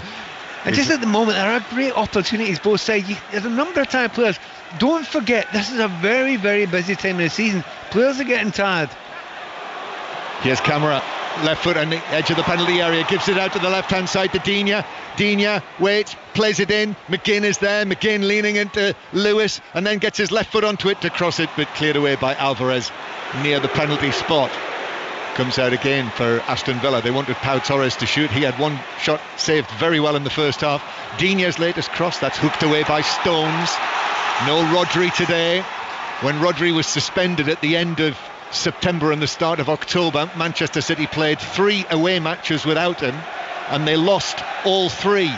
But John Stones is in there today. Paul Robinson was saying before the match, he feels for Calvin Phillips, who's on the bench again for Manchester City, but I'm sure City fans would simply have expected it to be John Stones as long as he was fit, which he obviously is. Here's Camara now. Villa, this is much better from them. Now to Tielemans on the edge of the box. A flick doesn't work. He was trying to find... but it's cleared by Guardiol to Bailey, who shoots. Took a deflection off Guardiol, and that took it wide and behind to the left of the far post. And a huge roar for another Villa corner. Again, Bailey gets the ball in a good position there. They've taken a short corner kick there. Bailey looks a bit tired to me. They have played back now to Digne, and then McGinn. McGinn curls it to the edge of the box. That's headed down by Alvarez. City could break on the counter here, but Digne is able to collect possession again for the home side. It is still 0-0, and it's still Manchester United 1, Chelsea 1 as well at Old Trafford, where McTominay gave Manchester United the lead, but the Manchester City fan, Cole Palmer, equalised for Chelsea. So 1-1 in that match. That is on Sports Extra if you want to listen to the commentary. It is a 5 Live. It is as Manchester City win a free kick halfway inside their own half. It is a 5 Live final score night tonight on the Red Button, BBC iPlayer, BBC Sport app as well. Full time at Celtic. Connie McLaughlin. Celtic 4, Hibs 1. They maintain their lead at the top of the table, the home side. 2 goals from O, 1 from Matt O'Reilly, and a penalty from Lewis Palma was enough. Christian Deutsch pulled a consolation back, but a disappointing night from the men from the Capitals. Finished here at Celtic Park. Celtic 4, Hibs 1. Substitutions here, but what's happening at Old Trafford with you, Ian Dennis? Still Manchester United 1, Chelsea 1. Mudryk and Jackson have gone close for Chelsea. Garnacho and Anthony for Manchester United. 1-1. So what Pep Guardiola is doing, a double substitution, and I think he's just sensed the fact that Aston Villa have had their best period of the second half. He's taken off the 2 sort of central midfielders, Alvarez and Lewis. That's where they've been playing tonight, and he's brought on Mateo Kovacic, and Mateus Nunes makes his return as well from injury. He's been absent for the last 3 matches, not played in the last 4, so he returns and takes up a position in centre field. So Kovacic, the former Chelsea man, of course, and Mateus Nunes, straight swaps. Aston Villa 0, Manchester City 0. Less than a quarter of the match to play now. We're into the final quarter. It has finished Aberdeen 0, Kilmarnock 1, and that late goal has won it. Konza through to Tielemans, and then Bailey left-footed. Konsa continued his run, wasn't quite able to find the pass into the path of Tielemans, and Akanji was able to clear it away. And then there's a foul by Tielemans on the newly arrived Mateus Nunes, and a free kick to Manchester City. Just watching those changes that I mentioned just before, it's a tiring part of the season. You look at the games on Sunday there. I mean, part of those goal scoring is because a lot of teams coming back from Champions League games, etc. So they are tired players there. So not surprised Manchester City make 2 changes. Maybe slightly surprised that Emery's not really made any yet. He must be thinking about that now. Yep, Zaniolo would be an obvious candidate, having started at Bournemouth on Sunday. Aston Villa 0, Manchester City 0. Could be a 4th consecutive Premier League draw for Manchester City. Although here comes Kovacic to Foden now. Foden curls it in, but behind Haaland, who gambled for the ball at the back post, and Pau Torres was able to step forward, bring it down, give it to Tielemans. Tielemans then over the top. This is for Bailey to chase, but Akanji got there first. Well defended by the Swiss, and it's out of play for a throw. You give that ball to Bailey 20 minutes ago, he flies away and gets it, but he is exhausted just now, and he's chasing absolutely everything, but the ball was curled in towards the defender and not out towards him. So still 0-0, 20 minutes to go. Here's McGinn looking over his shoulder and then sticking that backside out as the challenge comes in. People always fall for it, don't they? They do. Diaz, despite all of his experience. And St Johnstone have scored a very late goal against St Mirren. So Chris Kane in the 6th minute of added time. St Johnstone 1, St Mirren 0. Still playing. Rangers are still 1-0 up at Hearts, by the way, but that was an 8 o'clock kickoff. These are 8:15s, these two. 8:15s, a little bit late for my liking, Pat, I must say. I don't know about you. Camera. Doesn't feel like it with the excitement in this game. No. Although I have to say it was a help to me tonight after the M6. Here is Camera, high ball from the free kick, but that's over the top of Bailey and bounces out of play. And he does have the look, doesn't he, as though he perhaps might be the first candidate for a change by Unai Emery. Oscar Bob is going to come on as well, so Pep Guardiola is going to make a 3rd change now, just a few minutes after that double substitution that he made. Still Aston Villa 0, Manchester City 0, and still Manchester United 1, Chelsea 1. And news on the one-day international, Kevin Howells. Ben Duckett is out for only 3 gloves, sweeping another wicket for the slow left armer Moti. At the moment, Will Jacks is looking really good for his 55, but it's 85 for 3 in the 13th over, chasing 203 to beat the West Indies. Manchester City attacking. Bernardo Silva into the left-back area. Bernardo Silva drags it back, gives it behind him to Mateus Nunes, and now Diaz back out towards the right-hand side, and then Diaz again takes possession. We'll see the Norwegian international Oscar Bob next time the ball goes out of play. I don't know if you've seen him live before. Well, I heard you and Ali talking about him when you saw him recently against Scotland, didn't you? Very, very impressive. A real live wire, good skills, usually on the right-hand side. Here is Mateus Nunes, chips the ball into the back post. A stretch for Guardiola, but he brought the ball down, but wasn't able to control it, and it bounced over the dead ball line. So as I say, still playing at Tynecastle. Jane Lewis. Yeah, Kemar Roof on as a substitute for Rangers almost had an immediate impact as he set Sima clean through, but Xander Clark saved really well with his legs. I have to say, Hearts are really, really going for this, throwing everything at it. Vargas came very, very close, but still they need that goal to get to that equaliser. Rangers still leading this one by a 0-0. So the young Norwegian, the 20-year-old Oscar Bob, is coming on for what is his 8th appearance of the season, and he is playing with a number 52 on his back on the left-hand side, and it's Phil Foden who's been replaced, Pat. Yeah, he has been quiet. By his standards. Can I shout for the wingers here? He didn't get any ball, so you can't be great if you've not got the ball. Bailey breaks away with the ball for Aston Villa, cuts back past Guardiola, shoots, it's deflected in, and it is Villa who are in front against the champions. They're at it again here at Villa Park. It needed a big deflection to beat Ederson, but that's what they got. It's Bailey and it's Villa 1, Manchester City 0. When you look at the entirety of the game, particularly in the first half, the two best players in the pitch have probably been McGinn and Bailey. But he looked as if he was running out of gas. But he's just kept one last bit of energy. I don't think he had enough power on that shot to beat the goalkeeper. But as you say, that huge deflection he got. But he's picked it up at halfway. He cuts inside. Guardiola's not getting near him. Nice little flick in between his legs. But it is a massive deflection. It's gone over the goalkeeper. But you cannot say over the piece that they do not deserve a goal. They do. They've had so many opportunities. They've got in so many dangerous positions. And they have been so brave the whole night, Aston Villa, from start to finish. It's his goal. That's his 8th of the season now. Scored in a second consecutive match, and the flick just off the sort of toe end, off the boot of Diaz. Not much of a deflection, but easily enough to take it wide of Ederson and into the net. Nothing that Ederson could have done. Absolutely no chance with that. But I tell you, you've noticed the thing tonight, they took a lot of shots, a lot of pot shots from Villa. Sometimes from positions you think, that's not really on there. Well, you can see why they're doing it now. Keep on taking shots, you'll get the odd deflection. And Leon Bailey, the very willing Jamaican international, as the ball is played over the top. Walker cuts it back, but Pau Torres was in position to control the ball coolly and then clear it away downfield with his left foot.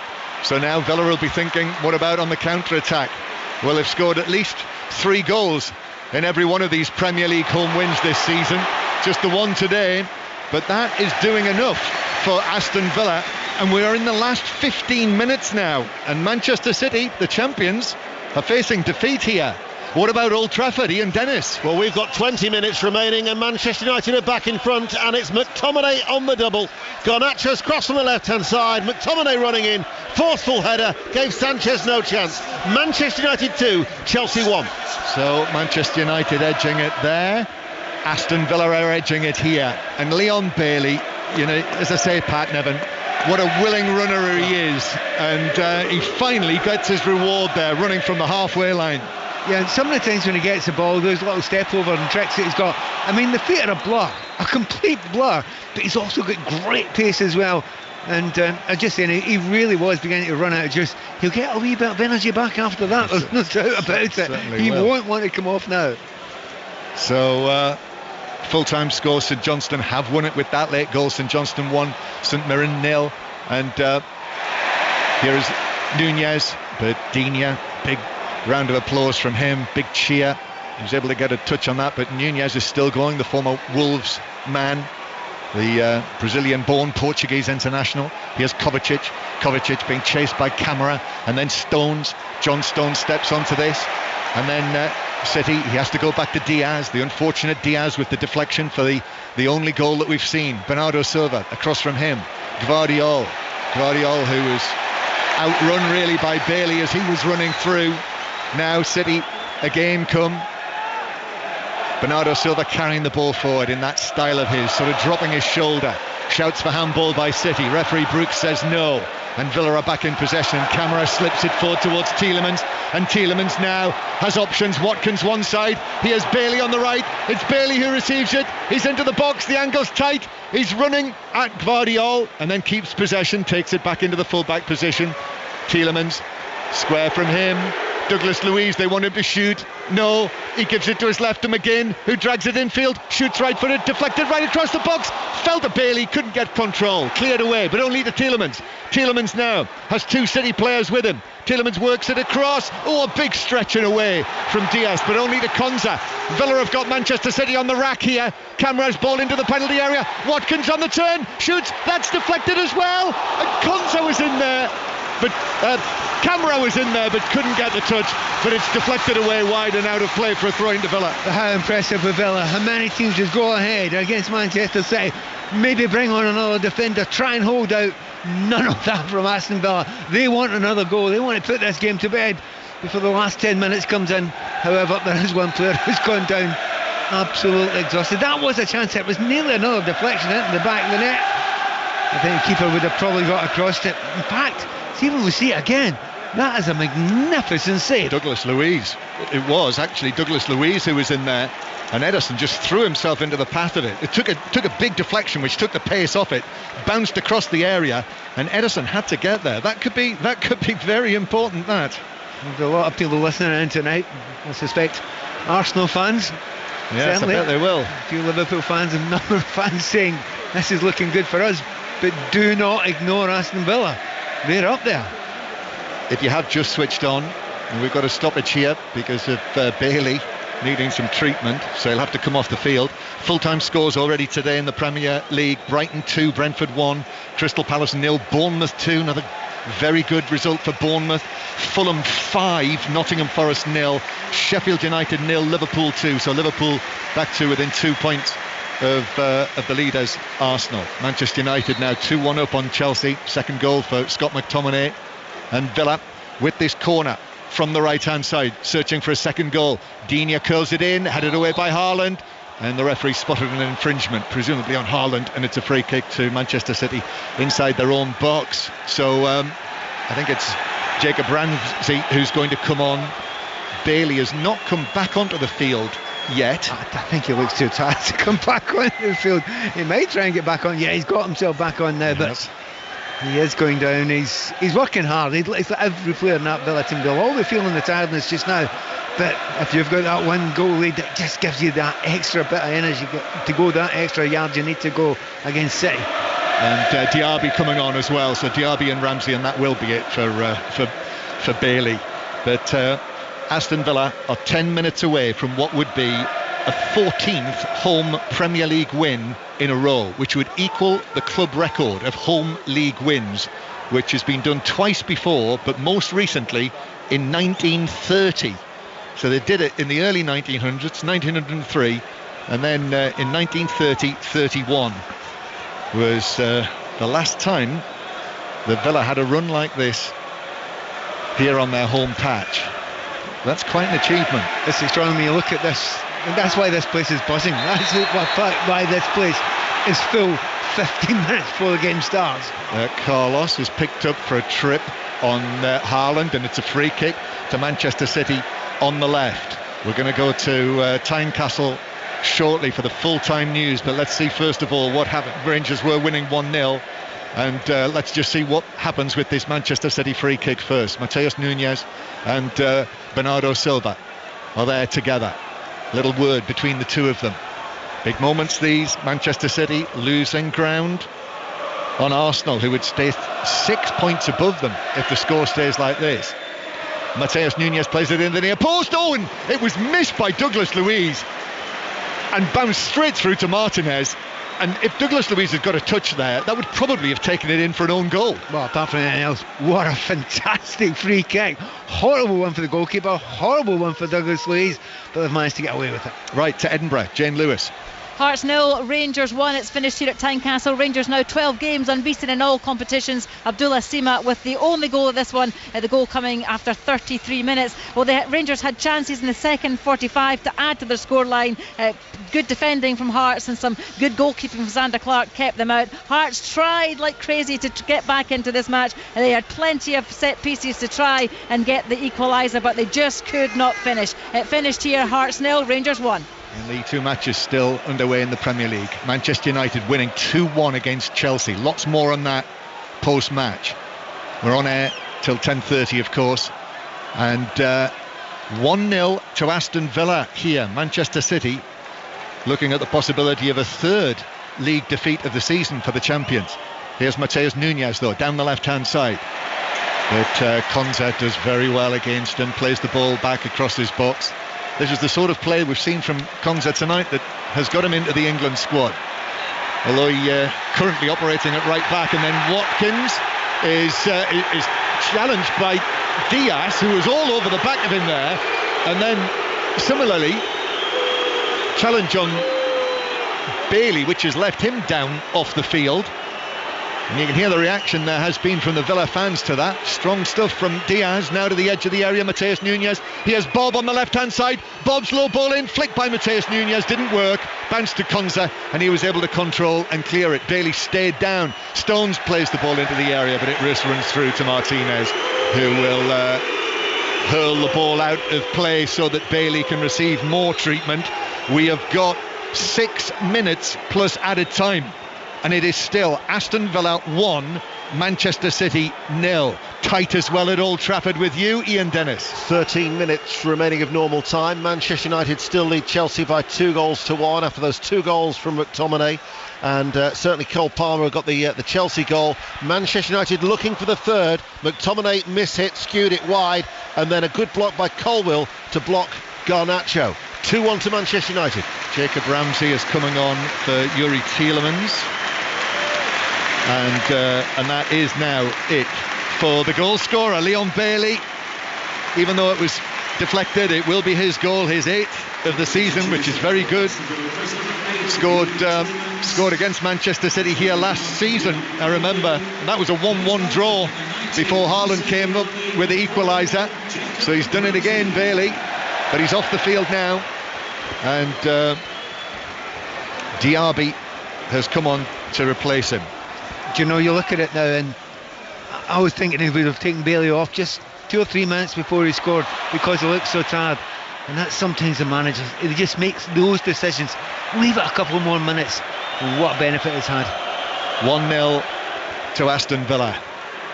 Long ball forward towards the halfway line, but Konza is underneath that, even though Bob is buzzing about in front of him. Konza heads it forward and wins a throw-in on the halfway line. So Everton Newcastle tomorrow night on 5 Live from 7:30, and then Tottenham West Ham starts on Sports Extra, and then we'll move across to 5 Live. Throw-in taken. Villa here is Diaby into the action for the first time, cuts back, turns, goes forward. That's what Unai Emery likes to see. And Camera with some space to take it on towards the edge of the box. The pass though was slightly behind the newly arrived Diaby, but he's in possession. Just stops the ball, gives it back to Konza. Konza goes around Bernardo Silva. Still Ezri Konza into the penalty area, and then works it back centrally to Douglas Luiz. They want him to shoot. He was in 2 minds there, but he just about managed to poke it to Digne, and then back to Douglas Luiz. Shoots against the post. Oh my goodness, so close to 2-0 from Douglas Luiz. Derby inside the penalty area, and it's shepherded behind by Bob for a goal kick, the width of the post. That would have been one of the goals of the season. Not just the shot itself on the inside of the post, but also the build up to it was phenomenal. You just hear it like, around the ground, because we've seen the replay there. What a goal. They deserve the goal for that. Brilliant play. Back to Old Trafford. Ian. Almost a third for Manchester United. Reguilon's early ball in from the left. Garnacho first time shot across the face of goal. United still lead 2-1. Free kick to Manchester City on the halfway line, and a yellow card for Boubacar Kamara, who's just come back from a suspension. So yellow card for him. 3.5 minutes to go. 5 Live and BBC Sounds live from Villa Park. All of these people in here absolutely enraptured by this. Whether Villa are going to be able to hold out, or whether the champions are going to find a way through. Free kick to the edge of the area, away by Diaz, comes out to Bob now to Diaz, left side of the box. Diaz's ball across, too close to Martinez, and the goalkeeper dives forward and catches the ball. How good it is to see a keeper catching the ball. I mean, a lot of times in those situations, keepers are going and punching it even though it's quite low. He's jumping out there, he has to make a decision, he catches it, doesn't give any opportunity for Haaland to go and follow in. 3 minutes to go. So those 2 Premier League commentaries tomorrow night. Win the Headlines returns at breakfast. The Six Nations tickets are still there to be won, and big football prizes to come as well, including tickets for the Euro 2024 final. Listen out for those. But 1-0 Villa lead. Ball back in play. Kamara. City win it back. Diaz gives it to Walker. Walker checks back, plays it infield. Manchester City here in danger of losing again without the suspended Rodri, as they did in September and October. Kovacic playing it along the halfway line, but this is one of the toughest places to go in English football just now. Aston Villa closing in on a 14th consecutive home Premier League win. Kovacic playing it through though. Now Walker tried to cut it back, but it was intercepted by the sliding defender, and the offside flag was up in any case. Yeah, Rodri obviously is a big miss, but you're looking out at that pitch, and if you're a City fan, you're thinking, there's no Grealish out there, there's no Foden out there just now, there's no De Bruyne out there, there's no Doku out there. These are the creative ones that you absolutely want on the pitch when there's like a minute and a half to go. Well, there'll be a wee bit more than that, I suspect, to be added on at the end, but that's what you'd want out there if you're a City fan, and none of those big names are there. Well, he likes the small squad, Pep Guardiola, but he's made, 3 changes so far tonight. Here's Walker on the right-hand side. Normally the frontliners are good enough to get what Manchester City want, but they're facing defeat here. 1-0 down, Manchester City. All of the matches they've played, only failed to score in 2 of them this season in all competitions. And then Ramsey goes down, sort of bounced bodies with Mateus Nunes, no free kick. Walker plays it across, Stones with his back to goal, back to Mateus Nunes, puts his right foot on the top of the ball, and then Ramsey is there, and then the pass from Nunes goes behind Walker, who is heading in the opposite direction. It rolls harmlessly out of play, and it's a throw into Aston Villa, who are about to make another double change. Yep, try to kill it a wee bit of time as well. I know the referee said they won't add it on, but we don't always add it all on. So a lot of tired players, it has to be said. Watkins is one of the players who's coming off. No goal for him today. The 13 that he scored this season. So the young Colombian, the teenager John Duran, is going to come on up front, and Alex Moreno, who scored his first Aston Villa goal last week, the Spaniard, is going to come on to replace Lucadinha. So Alex Moreno into the left back position. 5 minutes of added time has been added on. 5 minutes, that's how close Aston Villa are to beating the champions. This will be quite a dent for Manchester City and their hopes, with Arsenal winning so late last night. But right now, it's salvaging a point that Manchester City are thinking of. But here's Duran on the left-hand side. Big man, tall. He's towering over Kyle Walker over in that corner, and he's won a throw-in. Yeah, and I mean, at the moment, the way they're playing just now, Aston Villa, they're as likely to score late in this game as Manchester City are. They've been very, very brave. They're getting the ball into good areas. They've looked so dangerous from the start to the finish. They'll feel they're very unlucky. They've only got the 1 goal so far tonight. Throw in. Arsenal come here on Saturday. Listen out to that on 5 Live. Kovacic heading the ball away after the long throw into the penalty area, and Carlos has just whacked it all the way back to Martinez. I think he trusts his goalkeeper, eh? That was a zipped half volley right back to him. I think he thought he was being put under pressure. I think the crowd gave him a bum steer. Here is Konza, who's getting his shirt pulled by Bob, and then McGinn, and that has been given by referee Brooks. It's a free kick to Aston Villa on the right hand side after Konza went to ground. He's been impressive. I'd go further than that. I'd say he's been brilliant, John. Honestly, you know, every defensive play has been superb. He's been calming the ball and going forward there. He looks a very, very special player tonight. Yeah. Well, it's his play this season that has got him into the England squad. Here's McGinn on the right hand side. McGinn, but Bob is able to come away with the ball, although he's taking it back into his own penalty area, and Bernardo Silva has to play it into McGinn. It's out for a throw. Bernardo Silva takes it quickly across his own penalty area. Akanji hoists it out to the right hand side. Walker then heads it infield to Stones. Stones, lovely ball to Walker. Villa chasing to get back in the claret and blue. Excellent challenge from Pau Torres, but then Stones sends it long and high out towards the left hand side. We're now in the 3rd minute of added time here. Manchester City losing 1-0. Bob to Kovacic in the right back area. Manchester City with the ball just outside the Aston Villa penalty area. Gvardiol back to Kovacic. Kovacic, the Manchester City number 8, turns, looks for the run of Gvardiol, but Very good work by Camara in there. He's been excellent as well in the midfield for Aston Villa, and he's won a free kick. Do you know the energy levels from every one of those players? Camara getting back there, helping out Konza, who hasn't needed much help tonight. But you just look at the way they're breathing. We're quite close to them here where we are, and they have worked so hard. I mean, they'll celebrate if they get the 3 points at the end here, but most of those Villa players will be on their knees when they're celebrating. Some win this if it is to be a win. We're in the 4th minute of 5 of added time. Manchester United still winning narrowly against Chelsea at Old Trafford, 2-1, 2 goals from McTominay. So more on that to come. But Martinez takes this free kick, and I think it's going to float all the way out of play. It is, for a throw into Manchester City halfway inside their own half. We saw Arsenal do it last night. This is what the top teams do. That thrilling commentary I was listening to, Alistair Bruce Ball this time last night when Declan Rice came up with the late goal. Manchester City now with Akanji's high ball out towards the far side. That's headed down and away by Ramsey. Challenge comes in. Walker's able to get a touch, but so did Villa as well. And Duran very calmly, very well, plays the ball back deep into his own half. Villa now trying to see it out. We're in the final minute. We're in the 5th minute of added time. Martinez forward here to Konza. Konza takes that down and then moves into the Manchester City half.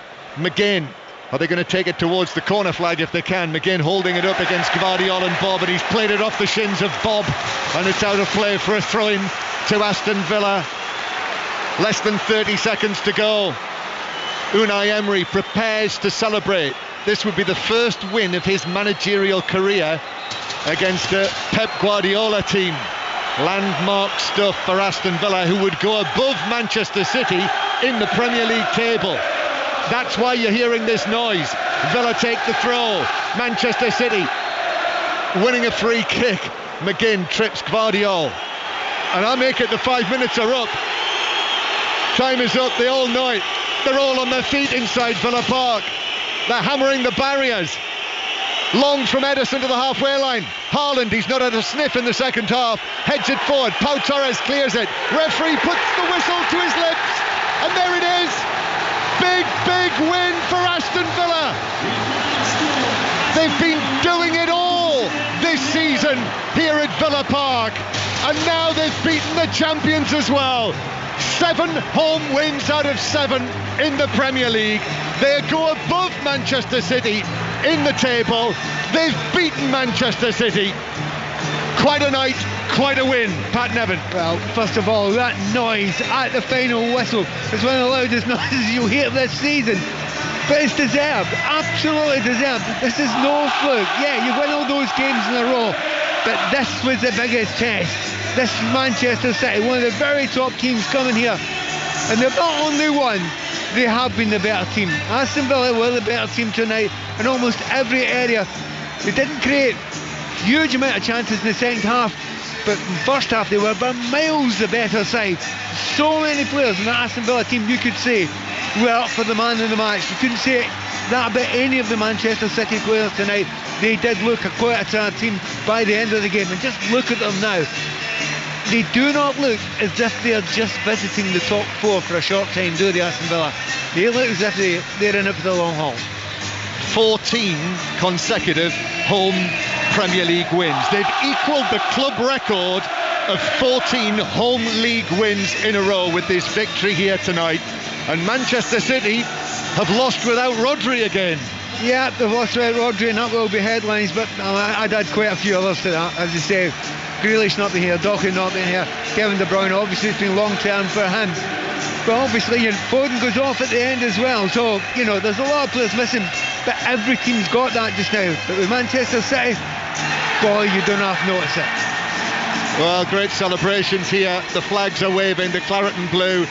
Emi Martinez, a big punch of the air, important save from him in the first half from Haaland. And Manchester City's players to my left are just disappearing down the tunnel. That is now 4 matches in the Premier League without a win for them.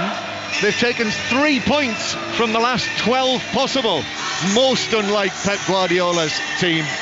But it's Villa's night. The 1 goal, that's all it took. Leon Bailey's deflected effort in the 75th minute off the toe end of Ruben Diaz, gave Ederson no chance.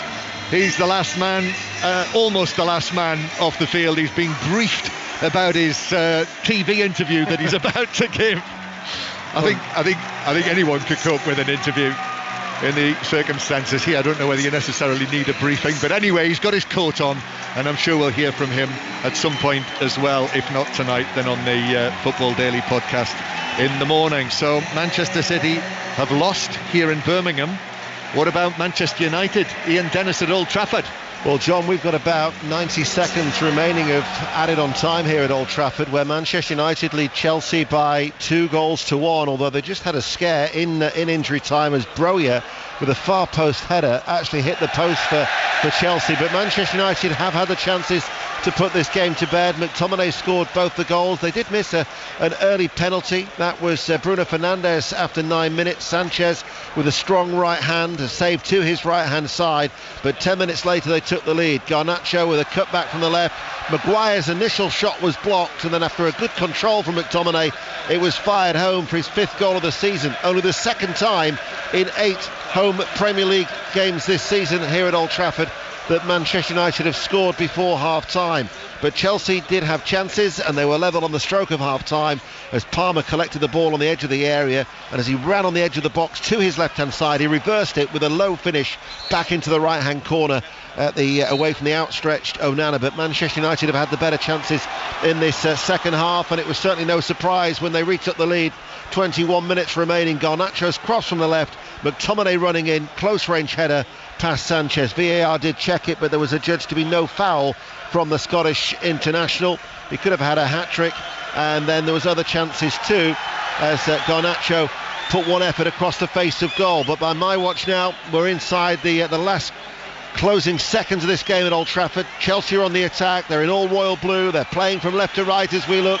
The whistles from the Old Trafford faithful as Cole Palmer picks it up, the former Manchester City player, runs out towards that far side. Now it's with Caicedo in a central area, urged on by the travelling support. Pochettino wants it to Reece James on this near side. He tries to link up with Jackson. Reece James will win a corner kick as Reguilon, the half-time substitute, slides into the challenge. So we're now at the discretion of referee Chris Kavanagh. This will surely be the last bit of action. Manchester United leading by 2-1 on what has been a busy night of Premier League action here on BBC Radio 5 Live, and it continues tomorrow at Goodison Park too, with a third night of successive top-flight action on 5 Live and BBC Sounds.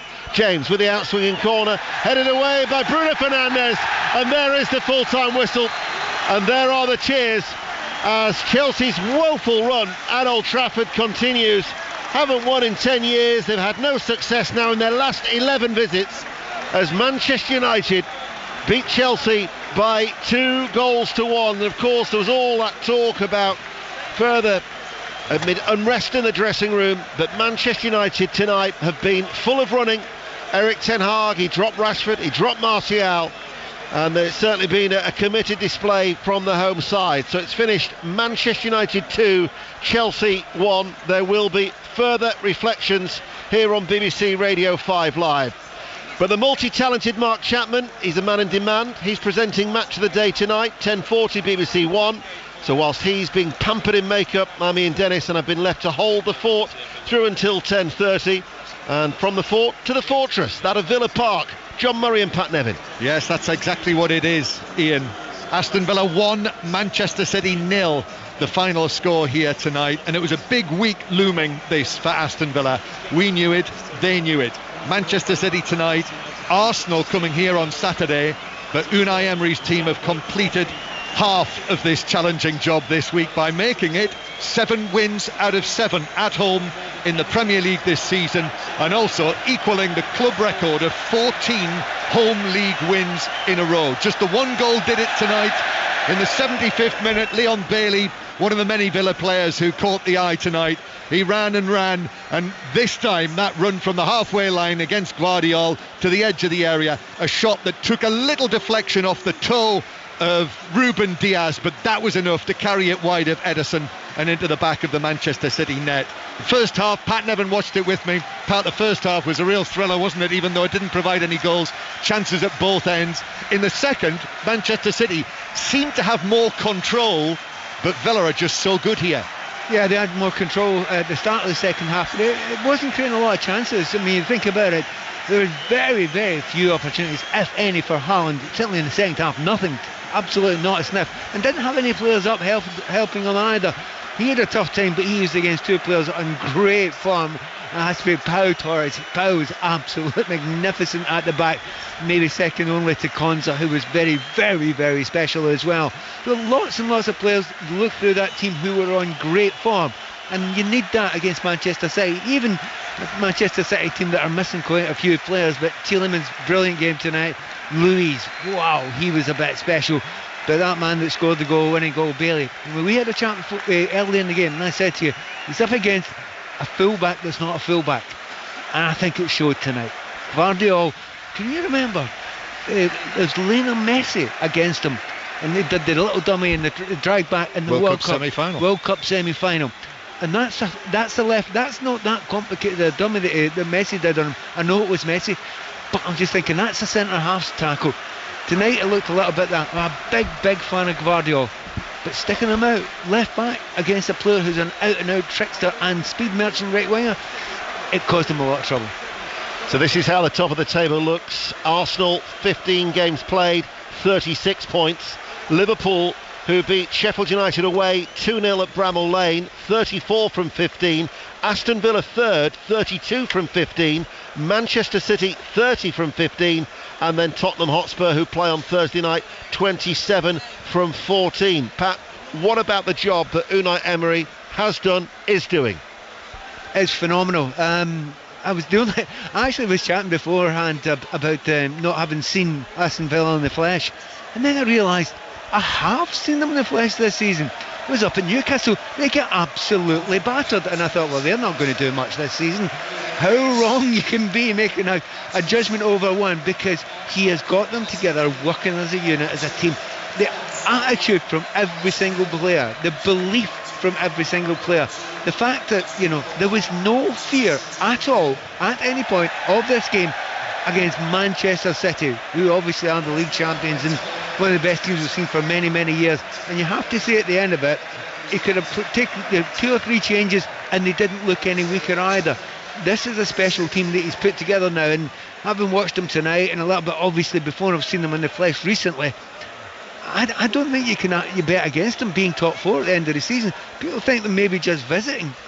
They could stay in this top 4, and a lot will come down to what happens at the weekend against Arsenal. That should be a cracker to watch. Statman Dave is with us in the studio, and I guess you can reinforce the words of Pat there with the facts and figures in front of you. Yeah, I think the biggest one today is Man City took only 2 shots against Aston Villa. That's the fewest number of shots City have ever managed under Pep Guardiola, so Emery deserves a lot of credit for the result today.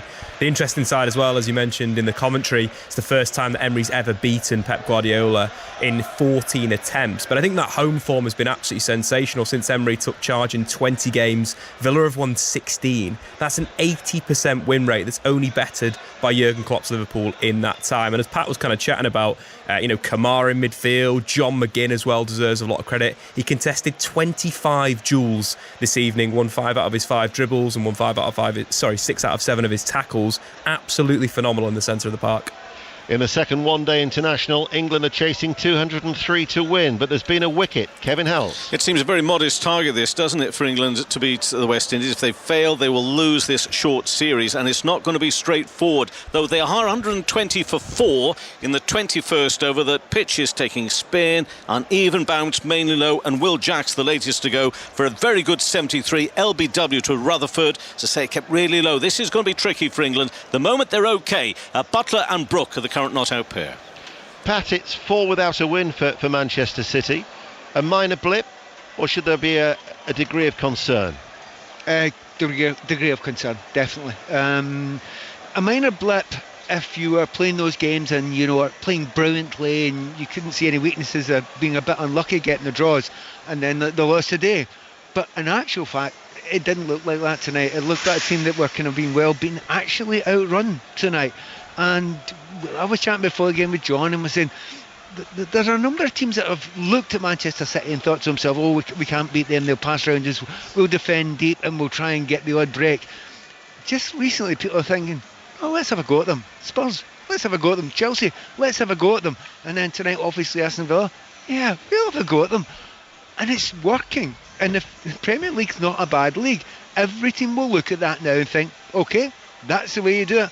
We're piling on in the back of it. Manchester City are going to have to get everybody back, all the top players back, and all playing at the best of their ability if they're going to stick on that chase for the top position. Yeah, I remember how we said it was a little unusual for Manchester City to start the season like they did when they won their first 6 Premier League matches of the season. But now, they've got ground to make up here. And as I mentioned during the match, they are going to Saudi Arabia later this month. So while they're away, there's a little more ground that they'll have to make up. And before then, 3 matches. So they've got to go to Luton on Sunday. Then they've got the final group match in the Champions League against Belgrade, Red Star Belgrade away. And then the home match against Crystal Palace before they go to Saudi Arabia. However, what do we know about Manchester City? How good they are in the second half of the season. So not that anyone will be counting them. Oh, we're not writing them off. We're not writing them off. Nobody's going to write them off. You're not going to write them off, Dave, are you? But that's it's a slight difference from what you said. Is there cause for concern? Correct, there is cause for concern, but they're certainly not been written off yet. Yeah, I mean, we've talked about Rodri being suspended. They lose again. And yes, he's got suspended. He picked up the cards, therefore he is suspended. They are a little unfortunate that all 4 of those matches were away from home. But as you said, John, he does like to use a small squad. And so whilst that schedule is going to be quite intense over the coming weeks, he does like to use that small group of players, doesn't he? Well, he does, yeah. And I think Paul Robinson asked the question before the match, didn't he? Calvin Phillips, who's barely getting onto the pitch. Sergio Gomez, who has been out injured, but he's there, but he doesn't get much match action. And after that, that's about it. Unless he seems he doesn't want to draw any more younger players into his squad from the academy, where they are obviously some of the greatest young talents that there are in world football. To be fair, I think one of the biggest mistakes, although I think there are good reasons why they had to do it, pure financial reasons, I think they let one of their best players go, and he's playing for Chelsea just now, and he's probably been Chelsea's best player this season. So you make a lot of decisions. Some of them are ones that you don't want to make, but when you've got those creatives, and they needed creatives at the end of the game tonight, and there were very, very few on the field, and that could be a problem unless they get back and on form soon. Well, the Aston Villa goal scorer Leon Bailey's been speaking to television. He said it's very special on a night like this. It's even more special to get the win, to score the goal. It's a magnificent feeling. I can't put into words how I feel right now. We showed great character and worked extremely hard to get these points. I struggled during my first season, but I know what I was capable of. People believed in me. I'm here to help as much as possible. I'm grateful to be able to do that. Unai has been amazing. His way of doing things is different. He knows exactly what he wants, day in, day out. He knows what he's doing to help us get the 3 points. It was a great game, a great night for the fans, and a great night for Aston Villa. Been joined by Paul Robinson, the former England international goalkeeper, here at Old Trafford after Manchester United's 2-1 victory against Chelsea. And what an exceptional job Unai Emery is performing at Villa Park, because all of a sudden now, everyone expected them to maybe kick on. Title contenders? Definitely top 4 contenders. You look at the way they are now, especially their home form. The goal scoring from them at home has not been a problem. The way that they've been organised away from home, they've had a couple of indifferent results away from home. But I think with the squad that he's got, I still think maybe the squad's a little bit light, but the results that they're getting. And I said earlier on this week that I think Manchester City will have a tough task going to Villa Park. You look at the goals they're scoring, you look at the results that they're getting. City without Rodri, without Grealish, and I don't think that was the root of their problems tonight. I think their problems are more deep-rooted. They're conceding far too many goals, which is unlike one of Pep's sides. But Villa, you've got to give him so much credit. He's getting a lot of plaudits as Unai Emery. I think he feels like he had a lot of unfinished business in this country since his spell at Arsenal. You look at his CV since leaving Arsenal, you look at the achievements that he's had, and he's a top-quality coach. And I think that he's just rewards at the moment at Aston Villa. I think they're a fantastic team, especially at home. Well, he obviously got a great briefing as well, by the way, Ian. You know, when he was leaving the pitch, and I said there was an Aston Villa, presumably a media official who was talking to him, looked as though he was briefing him all the way to the interview point. He said all of the right things there, didn't he? He certainly did, yeah. Well, ahead of Aston Villa are Liverpool. They're second in the table. They're 2 points behind the leaders, Arsenal. And we can now hear from Jurgen Klopp after that 2-0 victory at Bramall Lane.